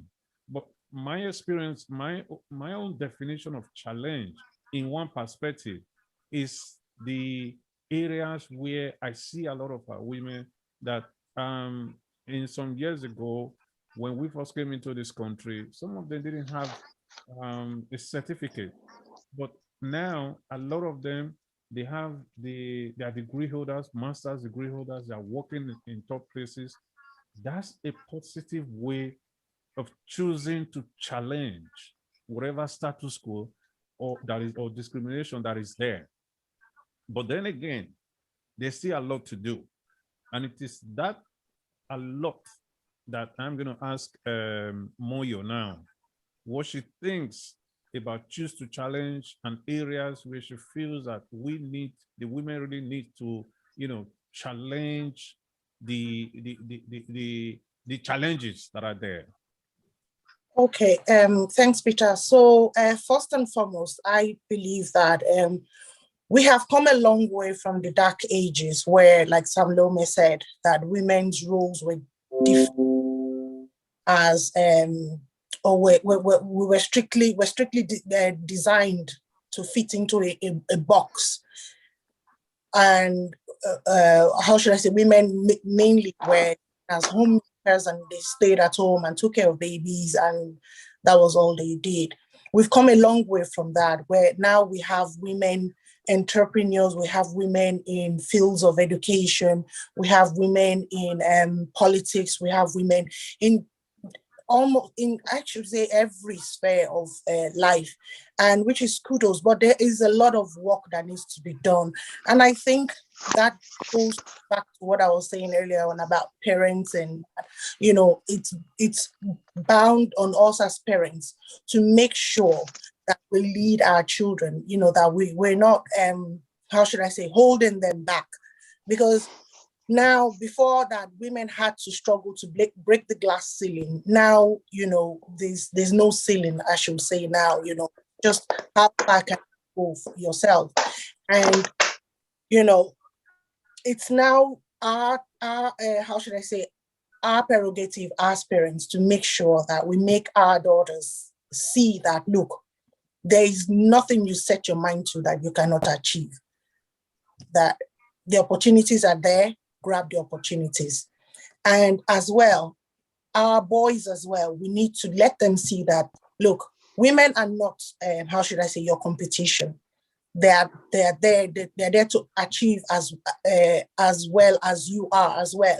And, there's no separation. There should be no stigma. There should be, how should I say, no, there should not be a certain way for a woman and a certain way for men. We're all equal in this, and we're there to achieve together. So at the end of the day, women, we need to, how should I say, trust ourselves more, that the opportunities are there for us to grab as well as men. There's just, it's not that how should I say, we have to start pushing ourselves now, because we've made the noise. We have, how should I say, made the noise. We have brought out our issues. We have made our issues known, that, look, what we need is an equal playing field. Give us the same opportunity. Let us play, this field, on a level, on the same level, and give us room to grow and achieve. Because we are mothers and because we're women does not mean that there are certain things that we cannot do or that we were not allowed to do. That should be done with now. There's no room for that anymore. Now it is for us to grab the opportunity where we see it and, try and achieve the best that we can. And like Salome said, there's still a lot of struggle, society, that, judgment bias, and how should I say, even systemic bias against women, not having equal pay and all this, that we still need to, it's unfortunate that we're still fighting, in this day and age for equal pay, but that it is what it is. And we're not going to relent. We're still going to keep fighting to make sure that we are given, the opportunity to play, how should I say, on the same level, that we're not being pulled back just because of our agenda. Okay. All right. Okay. You're right. Salome, I like talking about choose to challenge, which is which I kind of like the theme. I want to look at Akidwa at 20 now, right? Yes. Akida at 20. And I believe that Akidwa a long time ago they have adopted this theme, choose to challenge, because I know that Akidwa has been challenging a lot of the inadequacies that women has to face, because we know that our presence in this country is still very recent, and organizations like Akidwa, they've had to do a lot to empower women, to bring in that purposeful and genuine integration between the host community and the new communities coming in, and they are still doing it. So you talked about choose to challenge. Looking at the context, our context here as the Black community, do you think our women have challenged themselves enough? I think actually, when we talk about choose to challenge from that perspective, we've challenged a lot, because you see, it's to challenge the biases and the inequality that still exist. You can remember from the very beginning, at the beginning, most of us came towards the 1998, beginning of 2000 onwards, and that's when the economy was booming, and actually there was no good inclusion. You found that people were just not dividing themselves, but people were crossing themselves into their own boxes. So you would stick to your own community, you would not actually go out as much, and then people start spreading out, and in particular it's migrant and migrant women and men as well, who started coming out, organizing for social events, organizing for activities that would bring people together. I remember actually, for example, ourselves, and it was the very beginning of Akido back in 2001, how we joined other Irish groups and organizations. It was in Greystone, to be able to talk about our culture through food, through music, through those kind of things. So we actually looked for inclusion and to be included from that perspective. We had to come, in the name of the food, in the name of traditional things and all that. But again, when we look at the whole issue of including women and inclusion, because it's very, very difficult even up to now, because we are talking about gender equality. But it doesn't mean, even though we are fighting for gender equality, that we'll be treated all the same. When you go to migrant women, they have other key major, extra barrier that hinders them from even being included excluded from anything. Look at even politics and decision making. You, Peter, you, for example, you tried to help me quite a lot when I was trying to contest for Senate. You've also helped other women, who are trying to do that, or other men from our community to do that, because it's very, very, very difficult to be able to penetrate actually into the to the politics of a country where you're not born, when you're actually a migrant yourself. So we have worked hard, as an organization, for example, as a KIDWA, to be able to work, for example, with indigenous women, to identify them and to ask them to include our migrant women in their activities and in what they do. So reaching out and getting out there, not waiting for people to come and actually ask us, do you want to be involved, but us making that first step to get out there.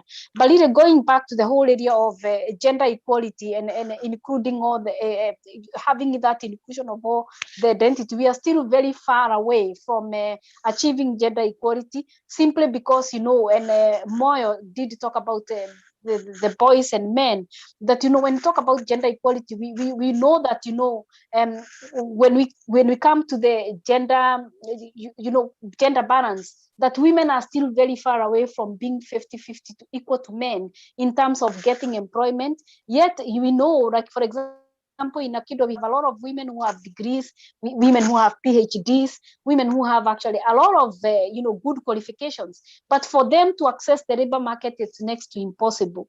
You'll find that most of the people end up into care because they're not able to access those opportunities that matches their qualifications. And again, it's actually going through this. But going back to the point of Moyon, where she said that, we have the opportunities, and sometimes we don't get out there to look for those opportunities. Because even for running for elections, even if you don't get through, you've also actually displayed that role that, you are interested, and you are actually going to do it because you're interested, you want to represent your community, you want to represent the issues that you strongly believe in. If we don't actually go there, we are not actually setting good role model. But just to say that, in terms of women working towards gender equality, we also have to involve men and boys to be able to understand about stereotypes and gender roles that still continue to hinder so many women. And these stereotypes, when we talk about stereotypes about gender, it's the same stereotypes we talk about migrant and people coming from different background and different countries. And these are the things that we still need to continue challenging, whether it's from a migrant perspective or whether it's from a gender perspective. So it's very important that, we have worked so hard in the last 20 years, for example. Definitely, we can talk about so many successes and a lot of progress that can be seen very clearly, but we are still a very long way to go to be able to achieve that equality, whether it's the gender equality or even the racial equality. We still see, a lot of discrimination that faces even the second generations of migrants, and we see them retaliating as well because they feel they're not listened to. They feel that they're not given opportunity. They feel that, they're made to be, they feel they are made not to feel like they don't belong. So those are the things that we need to challenge. If you're actually talking about challenging the lack of inclusion and equality itself, you have to look into all this from that perspective. And we have to be able not only to target women and girls, we also have to talk to men and boys to be able to respect issues of equality from all perspectives. And we know most of the time, actually, most of the women, even if they have all these degrees and they're doing very well, if you have children, you cannot say that you're going to leave your children and go to work and then you leave them unattended.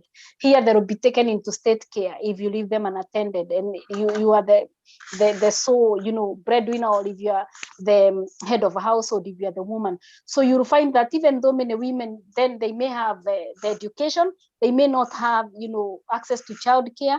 They may have absent husbands, so they don't have their partners here with them. So it's difficult.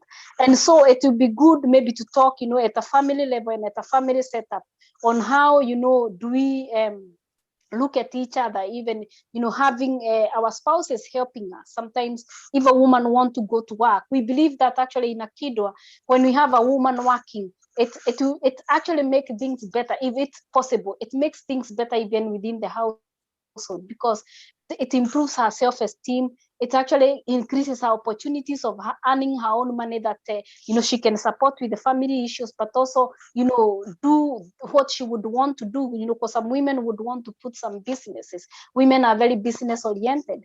And we see actually even during this time of COVID-19, how women are not only working to homeschool their children. Some of them try to sell things online, or they're starting to come up with the idea of business. So they are business oriented at the same time. So we are a long way to go to achieve equality, whether it's, we look at it from, gender perspective or race perspective.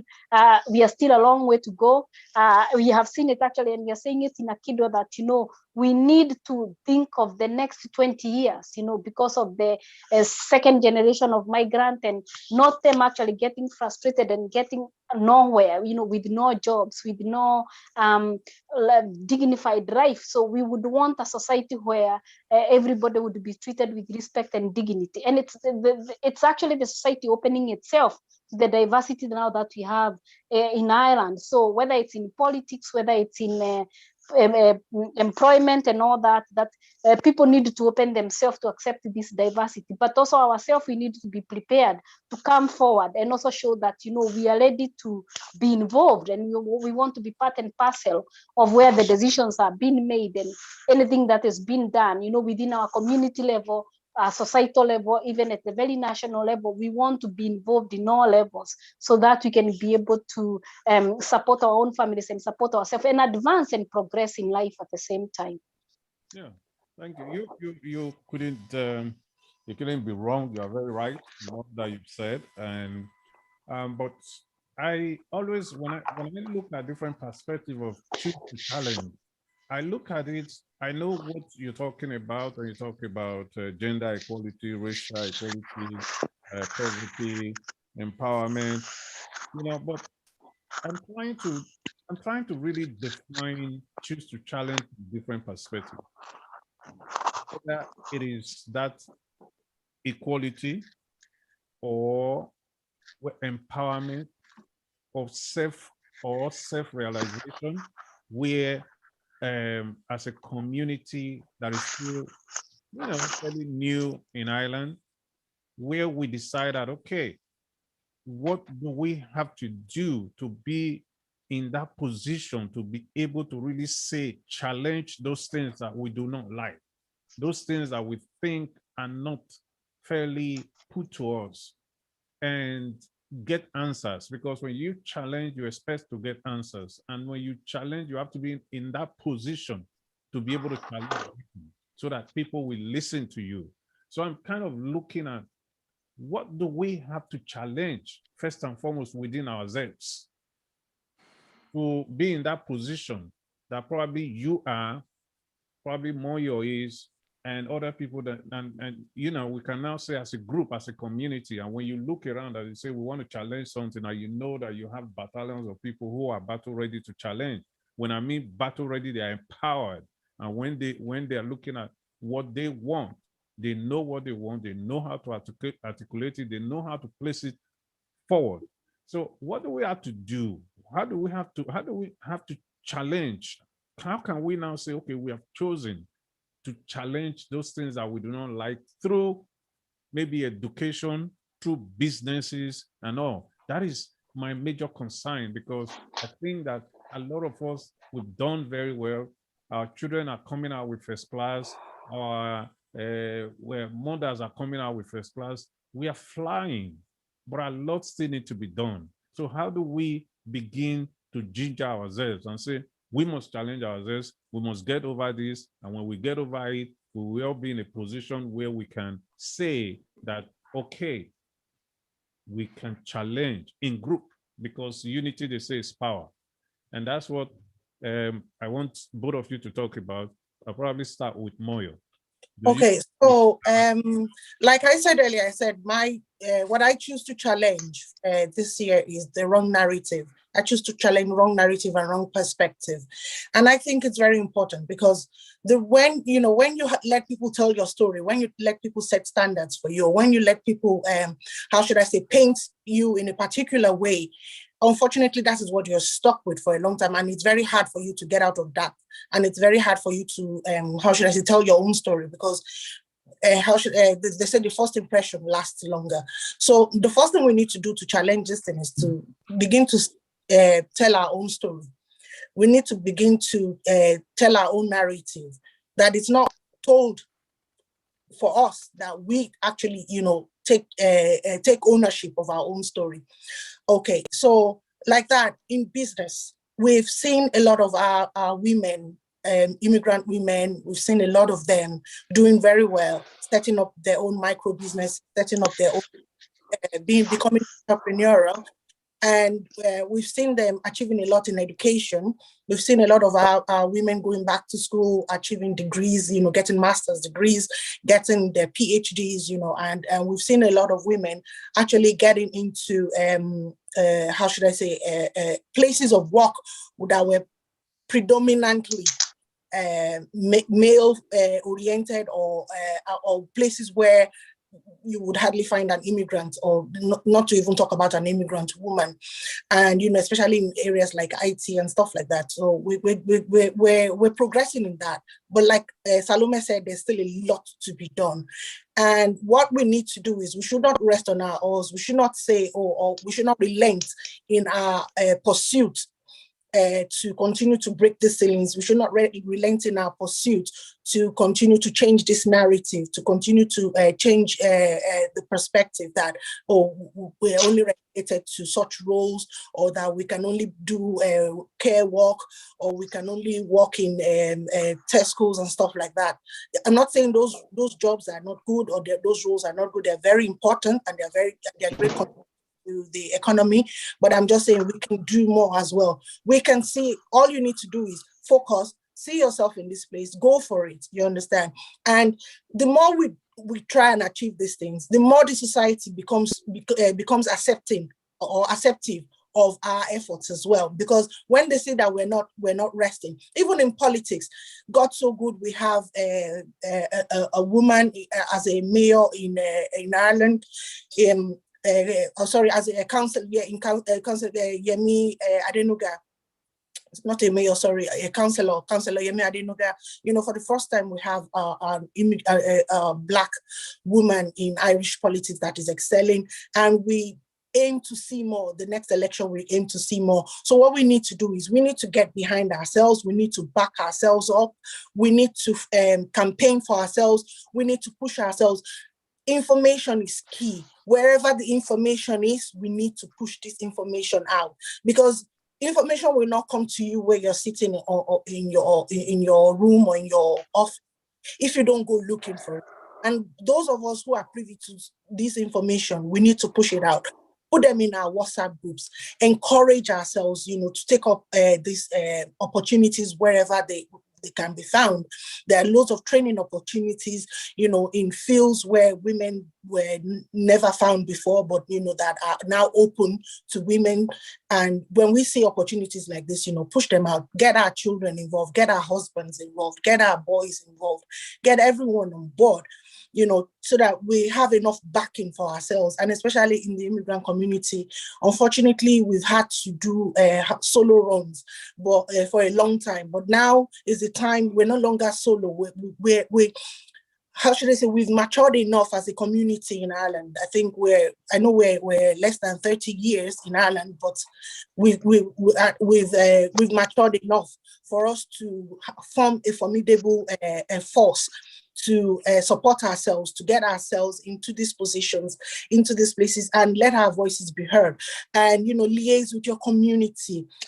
We have loads of community groups and, how should I say, and that are ready to work with us, that are ready. They want us to come on board as well, to join them, to see what we're doing, or to see how we can contribute to what they are doing as well. When we get into all these things, not just go there and be a silent voice. You need to go there, be loud, be heard, be known. Let our voices be heard. let us begin to tell our own stories as well. Look at what happened with the unfortunate incident of George Inchenko. You know, some of the narratives that were put in the press, unfortunately, you know, were totally abysmal, you know, and not. You know, it's not supposed to be, and we need to take, you know, not until a lot of people started saying no, that's not, you know, that's not acceptable, before some even, you know, made attempts to correct some of the errors that were put, and a lot of the errors that were, you know, that had gone out in the media were unfortunately left uncorrected, and wrong impressions are still left out there in the community. So we need to take over, you know, places where we need our voices heard. We need to get our people, our women, our immigrant community in the press. We need to get ourselves, our stories heard. We need to get more involved in policy making decision, making roles, decision making roles. You know, that decisions that affect us as a community, we need to engage. We need to be involved. We don't want people to tell our stories. We don't want people to, how should I say, try and understand us. We need to have people, our own people, in these roles, in these communities. That's why I say, get involved in everything, get the information out there, you know. And there's, like I said, don't think that, oh, I cannot do this, or I'm not qualified for this. If you don't try, if you don't put yourself in there, you never can tell. You know, it's very important to make sure that, you know, we are not the ones holding ourselves back because of our doubt, or because we feel or we've been told that we can't do it. The more they tell you can't, that's one reason why you should aim for it, you know. And I think that's one thing I need to say, that, you know, change the narratives. You know, I choose to challenge wrong narratives about us, about women, wrong narratives about the immigrant community, wrong narrative, wrong perspective about us. That's what I choose to challenge. Okay, Salome, just before we come to you actually telling us what our kid has in store for us in their 20-year celebration. Do you think that there's a need for the Black community, especially now that we're talking about the women, to choose to challenge the lack of support that they would give to themselves when there are issues that has to do with, you know, others trying to do something and you don't have that willing support? Because Moya was talking about backing, was talking about supporting, was talking about ensuring that they be there for one another. Don't you think that I personally, I think that a lot of people say that women are the first problem of other women. And is there a situation where we start realizing that we need, that unity is power? We need to support ourselves. We need to be there for one another. If we need to grow, if we need to get to that point that we want to be, do we really need that support from ourselves as a community? That's absolutely it, Peter. And I actually just don't want to look at it as just women, you know, because I've worked with women in the last 20 years. I know there are normally a lot of struggles, but also some, you know, good things have come out of the women who still remain to push things together. And I've worked with those two kind of women, you know, those who bring breakup and also those who bring, you know, that unity to move ahead with things. I think, you know, and like Moyo have said, the problem in Ireland is that we do not have opportunities. We have a lot of opportunities. Opportunities are there every day. We can say this discrimination, you know, to some extent, and what we need to challenge is this discrimination, but opportunities are there. But what happens is that even when people are aware of some opportunities, they won't even be able to communicate those opportunities with other people. They don't want to share. They want to keep it hidden, which is actually really sad, because then the more you share, the more you better the community. But I just want to say that, we need to have unity because, for example, we've had problems for so long, when we talk about youth with challenging behavior, or us being able to manage our own youth from the migrant community. If we are not able to work as a community, it's very, very difficult. It's not back like in our home countries where you find you have elders or you have people who can help in different ways. Here we don't organize ourselves into that perspective. And actually what I would emphasize on is that, it's very important that the community work jointly together to be able to solve its own problems, but also to be able to organize for its own future. We've seen Ireland, the migrant community is very still new, because we are talking of less than 30 years, as Moyo have said, into the whole area of immigration. But if you go to places like UK, you will find that, you have migrants who are even employing migrants. They have set up big businesses. They have businesses that they're able to bring others along, and help them to grow, help them to move, or help them, with the recruitment agency, or they have those jobs themselves. But here you'll find that, people don't come together, to support each other. There's a lot of conflict going on, a lot of undermining at the same time. And yet we have the opportunity to be able to come together as a community. For example, as African community, we know African community is a huge community, with people from 54 countries, bringing them all together, and from different backgrounds as well. To work together can be problematic, but there are ways that we can support each other. For example, if we have to support somebody who is contesting to go into politics, or if we actually want to help people with challenging the inequality in terms of employment, or working, for example, for justice for George Nikecho.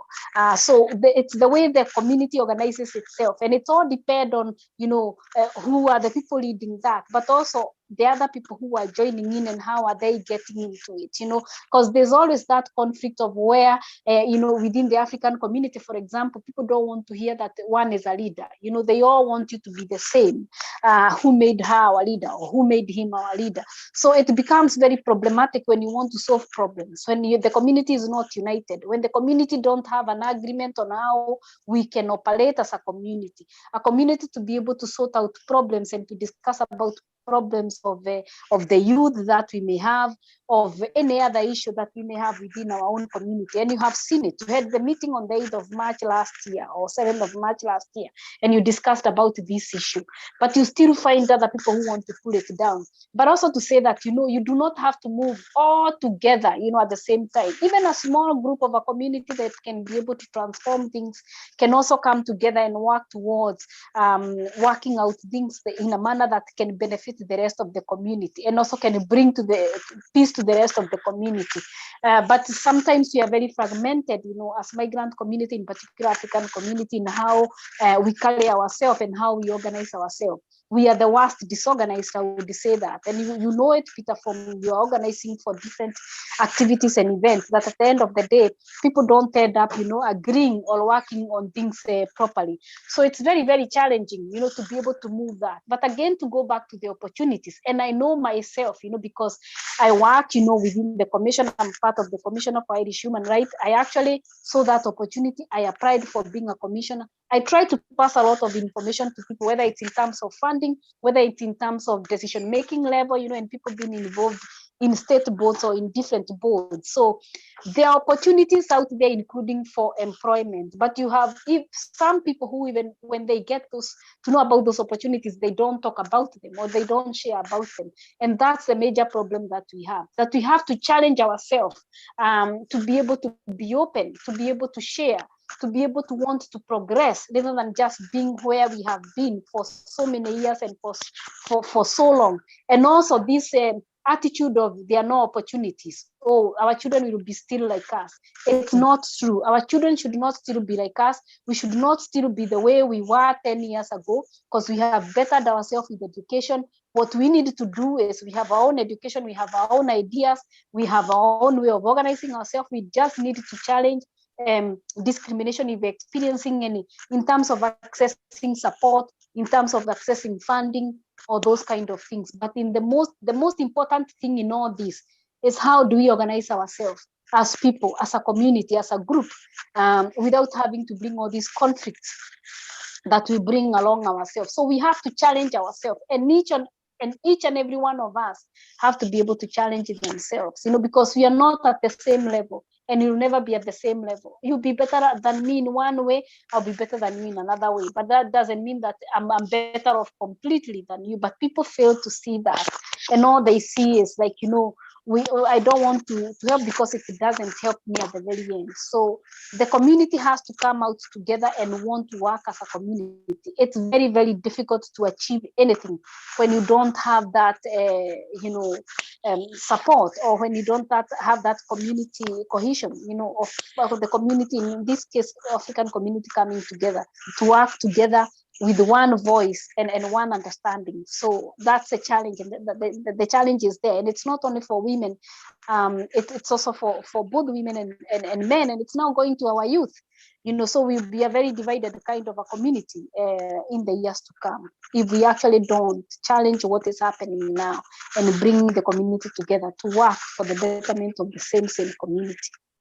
Yeah, Salome, thank you so much. You're very right. And, I discovered that the reason I asked that question is, if you know me, I always like to look at, the hard issues and the hard truth. The hard truth sometimes is challenging because people don't want it, but that's the only thing that can grow us as a people. And choose to challenge, like I said, you can look at it from different perspectives. But if you want to really succeed in whatever, if you look at it this way, you now look at it the other way, and you look at it this way, you find answers. And Moyo, like Salome said, one problem that we have is that we are not united. We don't support ourselves. We don't support each other. And sometimes when some people get to a particular level, they keep all the information to themselves. When some people get to a particular level, they become so big-headed that it's like they want others to see them as God or goddess. That is not a way to, actually empower a community that urgently needs empowerment. We need to work together. Those who have information needs to bring it out. Those who are lucky to be somewhere need to be humble. They need to let the others know that it is by God's grace that I'm where I am.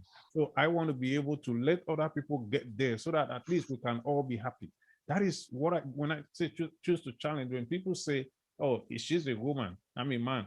Look, if you actually look at it, if you are a man and you're a woman, there's one fundamental truth that you will always know, that you cannot do anything without your wife or if your partner or whosoever. And you both need to come together. And it is the same thing with a community. When you have a community where when they get to a particular position, they're just happy and they want others to see them as something else. If we have a society like that, it's actually difficult to choose to challenge and succeed. And I think that's what Salome is saying, that we need to be more realistic as far working together, as far supporting ourselves, and as far telling ourselves the truth of what we need to do to have a brighter future.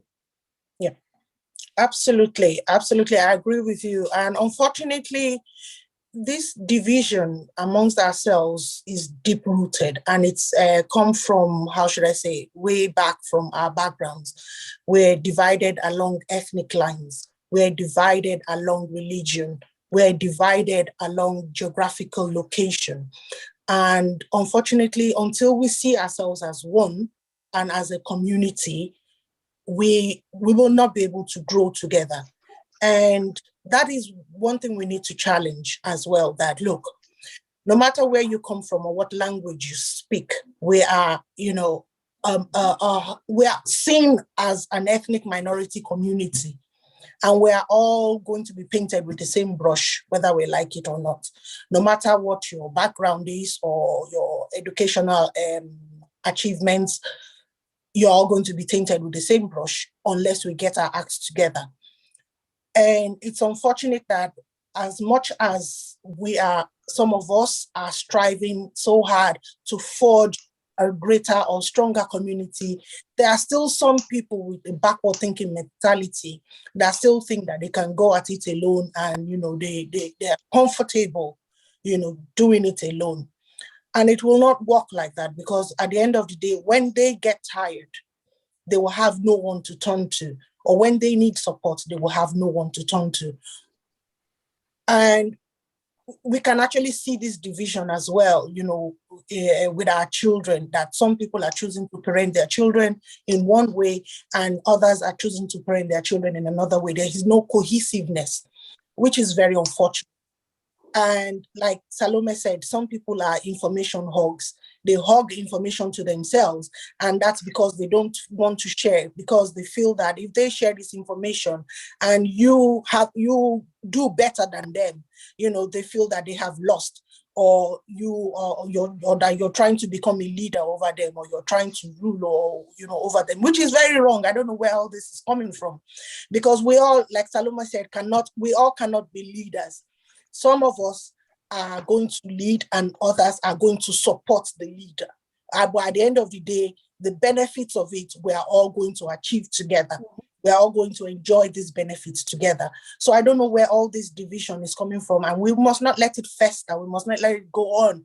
We must challenge these things. We must let people know that, look, if I see an opportunity here, and I know myself that I am not equipped for it, but I share the information because I know somebody within my community might be equipped to fill that role, to fill that position, or to take that leadership mantle, then why not? Because at the end of the day, it's going to benefit me, benefit my community. So I don't know where all this is coming from, and I pray and I hope that, as time goes on, these are the barriers that we need to break. It takes everyone to come on board. Like, a lot of us are in WhatsApp groups. We are there for entertainment, we are there for information, we're there for education or for religion. And if you see information and you put it in a WhatsApp group, you will see some people that will take that information and run with it, and they will not even come back and give you feedback to say, oh, thank you for sharing this information. I'm not saying wait for thank you, but at least to know that you're making an impact. Or some would actually, go behind and tell you that, why did you put that information there? Who do you think you are? Or what message are you trying to pass? That kind of a way. That there are so many things. We need to deal with our own demons. Unfortunately, we need to deal with our own demons before we can actually form a cohesive community, a cohesive, group of people that are going to achieve much more than we have achieved. Because it's like taking 2 steps forward and 10 steps backwards if we continue the way we are going.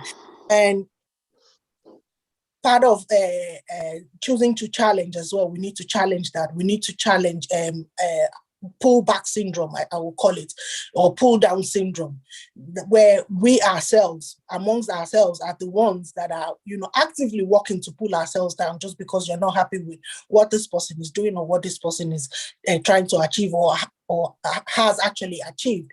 And it's unfortunate that it's not even it's not just one particular group of people or people or from one religious sector or from one ethnic group. It's all of us, it's everybody, and it affects us, it affects our children, it affects our struggle, to actually achieve something in the community. Okay. Just one last issue we should quickly talk about.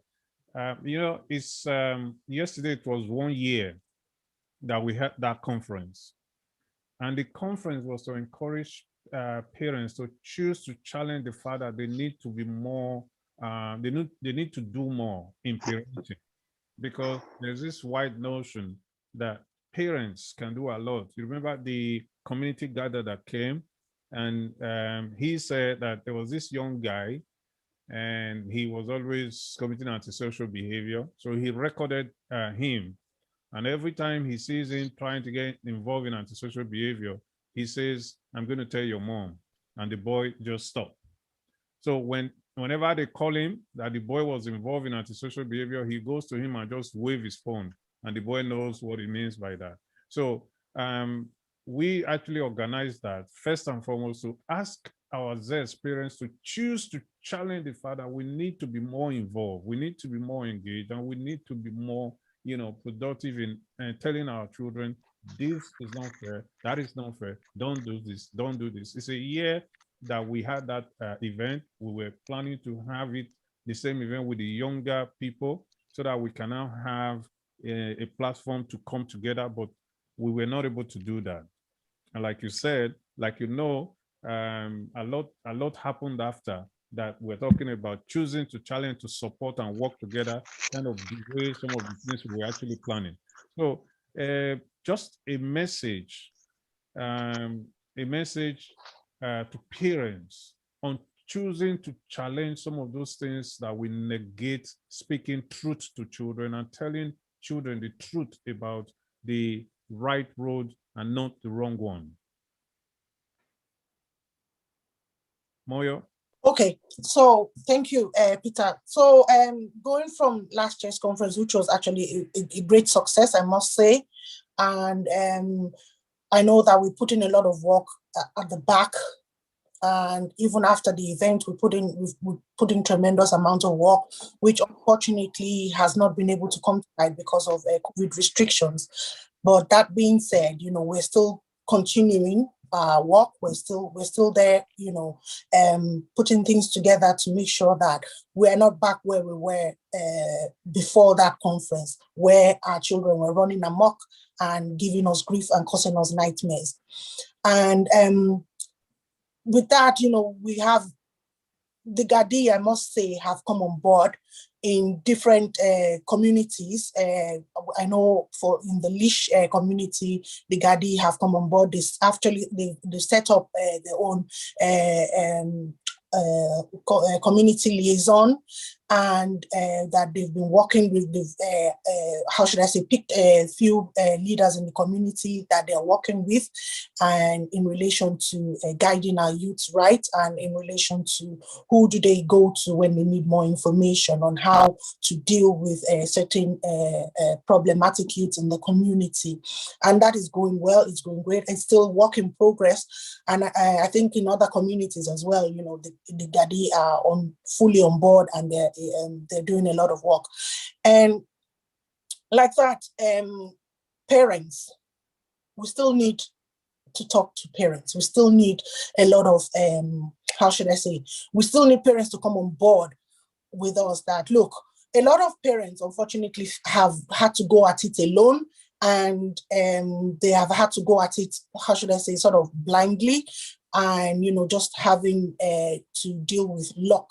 But it's no longer that case now that, oh, well, if this child turns out right, well, lucky me, and if it doesn't turn out right, well, they get shipped off into the system somewhere, and they get lost in the system. And now we have people in the community who are willing and ready to be mentors to our youths, that are willing to give their time, that are willing to give their experience, to make sure that these children don't go in the wrong way.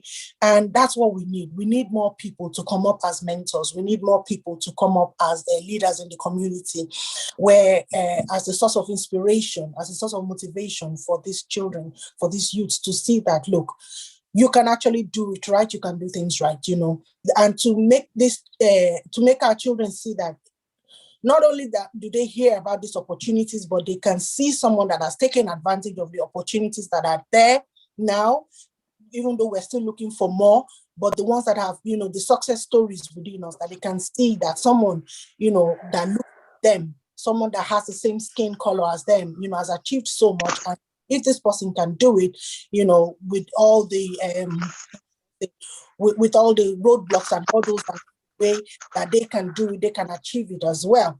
And it's very important for parents to see that they're not alone in this struggle. There's no point hiding your child or trying to deal with troubled youth on your own. You can actually seek help. You can actually seek support from people in your community, and you will get it. And there's no stigma, or there's no shame, or there's no how should I say, there's no judgment, on you.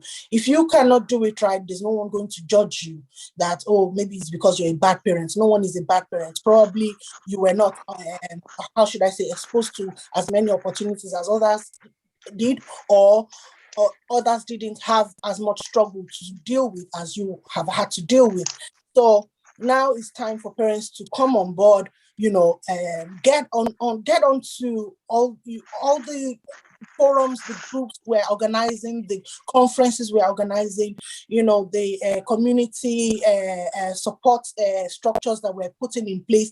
Parents should come on board, get involved, get to know what we're doing, get to lend their own experience, get to lend their own expertise as well, what they've done right, and so that we're all parenting together. We're not parenting alone anymore. Because at the end of the day, the backlash of if parent A doesn't do it right and the child A goes wrong, the backlash of that is going to affect every one of us. It's not just going to be on a child A alone. It affects us as a community. So now it's time for parents to see that, look, we're not doing it alone anymore. We're doing it together as a community. And as well, we still have to keep the struggle alive. We still have to make our voices heard loud. We still have to keep demanding for more support, for more opportunities for ourselves as an immigrant community. Yeah, Salome, you have been there. You have been head of Akidwa for 20 years now, and so you have a lot of experience about dealing with parents. And so is another opportunity. I know you've been doing it. Another opportunity to send an advice to parents, on the best route to take towards achieving a happier community.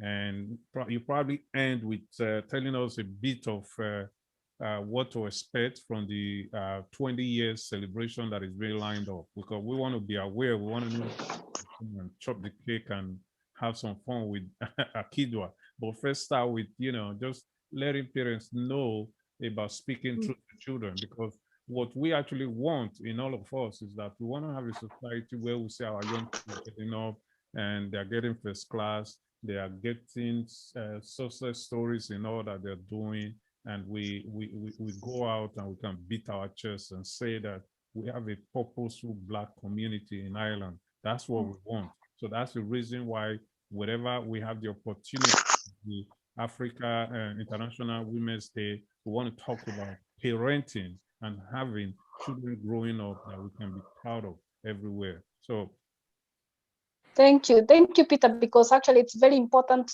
to direct our thoughts and everything to parenting, because it's the key thing that we have. And I always say that, and I said, actually, I don't know whether it was in this meeting or in another one, because I've been in several meetings, that, our concern in Akidwa at the moment is the future generations of migrants in this country. And it goes back to the parent, because you see, parents are everything to their families. And in particular, we know, and I spoke about it actually earlier, how we have absent fathers sometimes. So you find that it's women actually who are managing the children alone. It's not that the fathers are just idle sitting somewhere. Most of the time they are working in another country, because here we know also it's very difficult to get some jobs. But also to know that, whether you are parenting, with the absent partner, that you are a role model to your children. You also have the opportunity and the chance to be able to mold them to what you want them to become, and also actually to shape their future.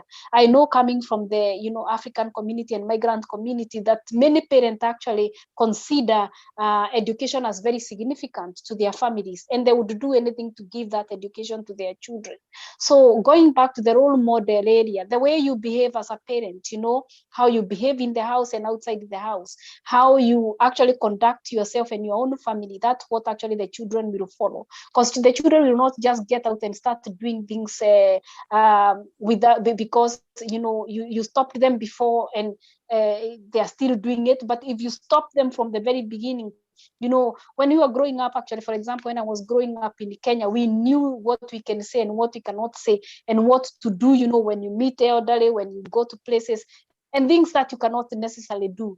But here, we find it challenging because the culture is challenging. But the most important thing is that, you are the overall custodian of that child. You have the overall responsibility to ensure that you mold that child to an adult who will become responsible. But if the children start giving problem when they are young, it becomes problematic. And all the parents, like Moyo said earlier, you have the opportunity to be able to look for support or for help. It doesn't look bad, when you go looking for help, if you actually to help your child to get into a better future. So it's very, very important that, a parent, and in particular mothers who sometimes actually are the custodian, or they're the ones who are with the children, to ensure that children they understand actually that the children understand what they are supposed to be doing. Some of the norms that you set as a family, because in every family you set up your own norms on things that you can do and things that you cannot do. I see many parents even have a corner, a bad corner for restricting children who are behaving literally, how they are not supposed to behave. So they get, it's not a kind of a punishment, but actually they are actually made to face what mistake that they have done. That it's very important that we try and mold our young people when they are young, and it's mainly by talking to them. If we can't talk to them, we look for people who can talk to them as well. Get your children some mentors, try to see what they would want to be, and actually maybe link them with organizations and groups. The most important thing actually in Ireland is that we have a lot of groups and community groups that support youth. And these community groups are not only for indigenous. I know there are issues, maybe sometimes there are issues, people talk about issues of racism, but it's important that we engage our children with some of these community groups that can help. But also sometimes you can get your child a mentor based on the area of career that they want to go into. So it's very important that as a parent, we get out there to know what is there for our children and for ourselves, and that we direct these children to those opportunities that do exist. But the most important thing is to understand that, at the end of the day, we do not have that extended family that support us, as migrants. Most of the time, we only rely on friends to help us. So it's very, very important that we do not actually take everything into our hands, especially when you're taking care of more than one child. Sometimes it can be very hectic and problematic, that it's important to look for support and help. And going back to Moyo on some of the projects that they are doing, there are a lot of migrant organizations and communities which has programs for the youth and for young people. It's good actually to be able to prevent our youth in particular from crime, because sometimes they can be entered into crime by being actually influenced into antisocial behavior or behaviors that are contrary against the law. And it's very important that we talk to them about the dangers that are out there. And if we see them, being in company of some of the people that would put them astray, that we talk to them. And if we can't talk to them, or it's difficult to talk to them, we try and bring somebody else or engage somebody else to help. So the future will only be determined by the parent and how they treat their children, and not only when they become teenagers. It's actually from when they are very young, because if you want to bring some restrictions and if you want to bring some kind of discipline within your own family and among your children, it has to start from when they are young. If you aim to bring the discipline when they are grown to their teen years, it will be very difficult, because they retaliate and actually they challenge you in accepting what you're teaching them. So we have the overall responsibility as a parent. I have 2 daughters myself, and I know what I'm talking about. It can be very, very challenging if you do not put those ground, rules from the very beginning. So we have to take that responsibility purely, because if our children turn out to be something else, it's because maybe we have failed somewhere, not because we were not able to do something. Even if we are not able to do something, we could have actually maybe prevented it by supporting them differently. So there are a lot of opportunities out there that parents can get into. This is the Florida Club that I've heard so many people talk about. There are the youth groups, community groups. Your children can go to sport. They can go actually and do maybe a kind of a training that they would want, maybe playing guitar, playing piano, playing soccer as well. So we try and actually do like a kind of a database of what is available within our local areas that we can put our children into, but also to monitor them and ensure that they are not actually drawn into these kind of behaviors that are contrary to the rules or the laws that we have into place. So just to say again that, and to retaliate, we hold the overall responsibility of what our children become. And so it's important for us to mold them from the very young age up to even when they leave home. And this can only happen by ourselves committing ourselves to be able to support them, and that's how they become responsible adults. But I hope then in the future, and Peter have tried quite a lot, that as migrant community will be able to set up our own activities for the youth and for children as well, that we can be able to educate them, for example, about our African heritage, for example, our African culture, that they also enjoy about their identity and also the multiple identities that they'll find there. Because most of the children are trying to struggle with this issue of identity, having been born in a country where they call home now, and sometimes they are made not to feel at home, and yet they don't have any other home. So we have so many things happening at the same time. And I think these 20 years, of looking at immigration becoming significant in Ireland in a big way, will help us even to shape the future. And that brings me to what we're actually thinking about, for example, in Akidwa. In Akidwa, we are trying to mentor young women to be able to take up the work of the organization, but not only the work of the organization, for them also to position themselves in situations of leadership, also into positions of better jobs as well at the same time. And, positioning themselves as young people who are growing in a country that is also growing very fast, but also a country that we would want to everybody to feel integrated and to feel as part and parcel of the society. So apart from that second generation kind of a project we have with young migrant women, and if people want to check, they can check on our website, Akidwa.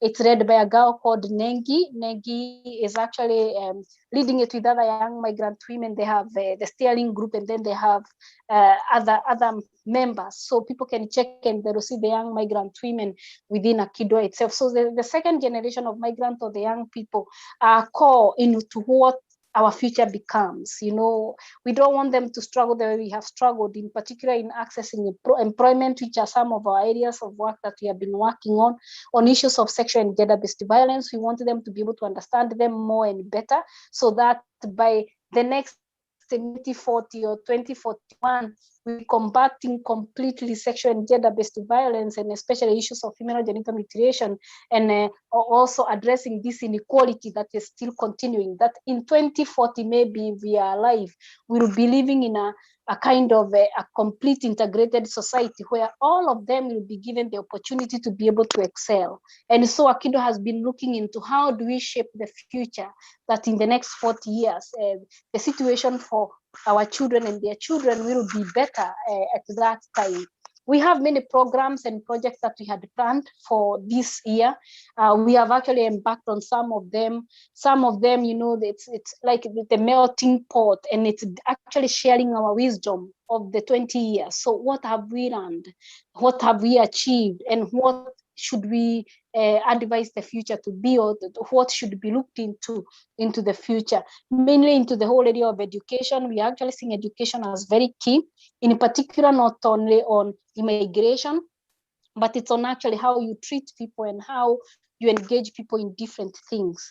And also in terms of opportunities for all, in particular the migrants, and coming up with ways and meaningful way of engaging them, whether it's into the labor market or it's into the decision making. So the melting pot, we've actually been meeting with the different ministers and TDs and decision makers. Last week, we had a meeting with the Minister for Justice, and we had actually a very in-depth kind of discussion on what needs to be done and sharing what we have done as well in the last few years. So the melting pot is what we are seeing ourselves as, that, there are so many opportunities there that Ireland can benefit from, by just tapping into the potentials and opportunities that are among the migrants themselves. So it's important that they tap into what is happening now, because because people are open to speak, people are open to engage, people are open actually to transform their lives and the lives of others, even in a country where some of them are born or they came as young children. We also have what you're calling the master classes, and this master classes is actually around 20 migrant women sharing about what have changed in the last 20 years, something in particular positive and something that can give runnings to some of the people who will be listening to these master classes. The master classes actually start in April, mid of April, and we will be having different women then leading these master classes. Then we have so many others, we have we want to come up with education is key, like I said, and we want to support some of the women and men to be able to do some courses that they always wanted to do, but they had problems with resources, for example. So we are looking into all this and how we can come up with an education fund for 1 year that will sponsor at least 20 people to go back to college. And this actually is on our Go Fund that we have created, and we also have other ways of collecting funds to be able to give the education to some of the women in direct provision who wanted to do small courses or courses that they have always wanted to do, in particular those with very low literacy level and want to take up some courses. So there's quite a lot. We are actually going to list them on our website, so people will be able to see. We'll advise people to go to our website, www.akido.ie, to see more on what we have achieved. We have achieved from very small things of maybe fighting for deportation for people, giving references letter for housing or for work, supporting women, taking them to the court, or standing up with them in different situations. So there are small things and big things, including the Female Genital Mutilation Act 2012 that we achieved that time, and we campaigned for a long time. But most important is actually having that platform, and that is actually what you're calling choosing to challenge ourselves, that we had always chosen in the last 20 years to challenge inequality, and we have seen some of the product from that, good achievement out of that. So that's all I can say for now, Peter. I think there's so much to talk about, and I know we'll be coming back to you for you to show us all these things that you have captured for Akido for the last 20 years. But again, it's to say thank you very much for all your commitment and efforts in bringing the migrant community together and making our community a better community by discussing these things. Yeah, thank you so much, Salome. I'm going to be beaming some light on the activities of Akidwa that I am aware of. And I'm going to be showcasing them because I would have been there when Akidwa first started, documenting some of your activities. So I still have them, I still come across them, and 20-year celebration will be the time to actually kind of showcase some of those activities. So we will surely be doing that. So I want to congratulate you, because we always want to congratulate people that are doing good, because we have a society where every little counts. So if Akidwa is doing their bit, somebody might say, what is Akidwa doing? I do know a lot that Akidwa has done. So just like I know a lot that other people have done. And those are the things that we should be looking at. What have we done that have impacted? What platform have we created? If we have a Kidwa platform, we have, for example, we have the Miss Nigerian Island platform. We have different platforms that people can use to further their aspiration. Then we will not have so much agitation. But when we don't have platforms within the Black communities, or the platforms that we have are being, killed because there's no finances, or because there's no support, because there's no commitment, definitely we do have a problem. So I really wish Akidwa more than another 20 years of existence as they continue to count. They are just 20 years now. So I wish them a very, an everlasting time of being there for the Black women, being a voice for the Black women. It's important that we have voice that are purposeful, voice that we can rely on, voice that we can go to and say, yes, I do have a need. And I know that even if it's just information, I know that when I come to Akidwa, I will be able to get it. So congratulations, Akidwa. Each and every one of members of Akidwa, whether they are still there or they are not there. I just want to congratulate all of them because you all work together to make Akidwa who they are today. As for National Women celebration, I want to say that is worthwhile. It is something very important because women, they are the integral part of our existence, and they should always be celebrated every day. Having today as International Women's Day is just, to me, it's just a saying, because they should be celebrated every day for the good work and the great work that they do. So we really need to celebrate them. We are celebrating them every day. We are saying thank you for all that you are doing. But at the same time, we just want to let women know that they are so powerful. You people are so powerful in the family and out there. So how you carry yourselves at home and out there is very important. Let's not beat around the bush. When children are growing up, they grow up to a point and all they know is their first love for their mothers. So what that one means is that how you mold your child. Sometimes children are afraid of their father, they always come to their mother. How you mold them, how you relate to them, how you tell truth to them at that age that they are not able to actually, look at things on their own is very important. Don't wait till you get to that point where they are no longer listening to you. You must start from when they are little.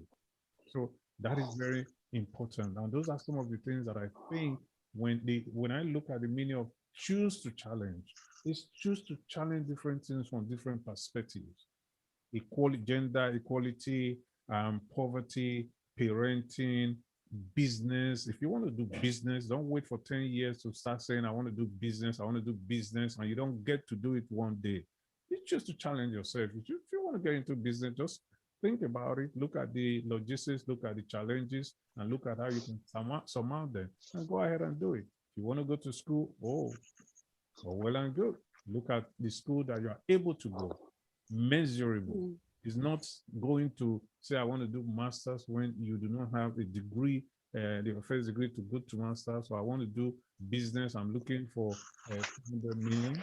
When you can start with, that's not the kind of choose to challenge that we're talking about. You cannot challenge yourself like that. It is in parenting, when you have a child, don't leave your child for the community to take care of. You have to be the fundamental source of inspiration to that child when the child, right from the day is born. And support.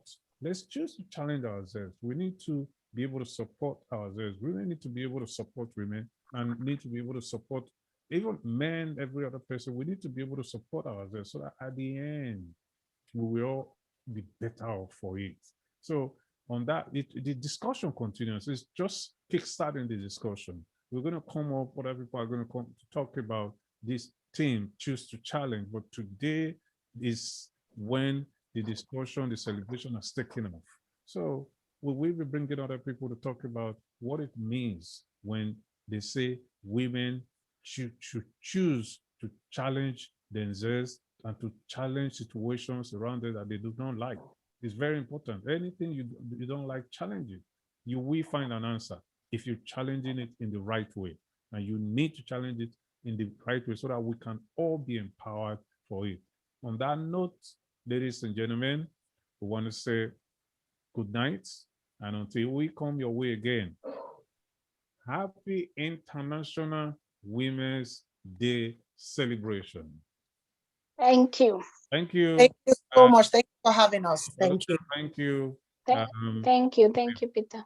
Thank you, Peter. Yeah. Okay. All right.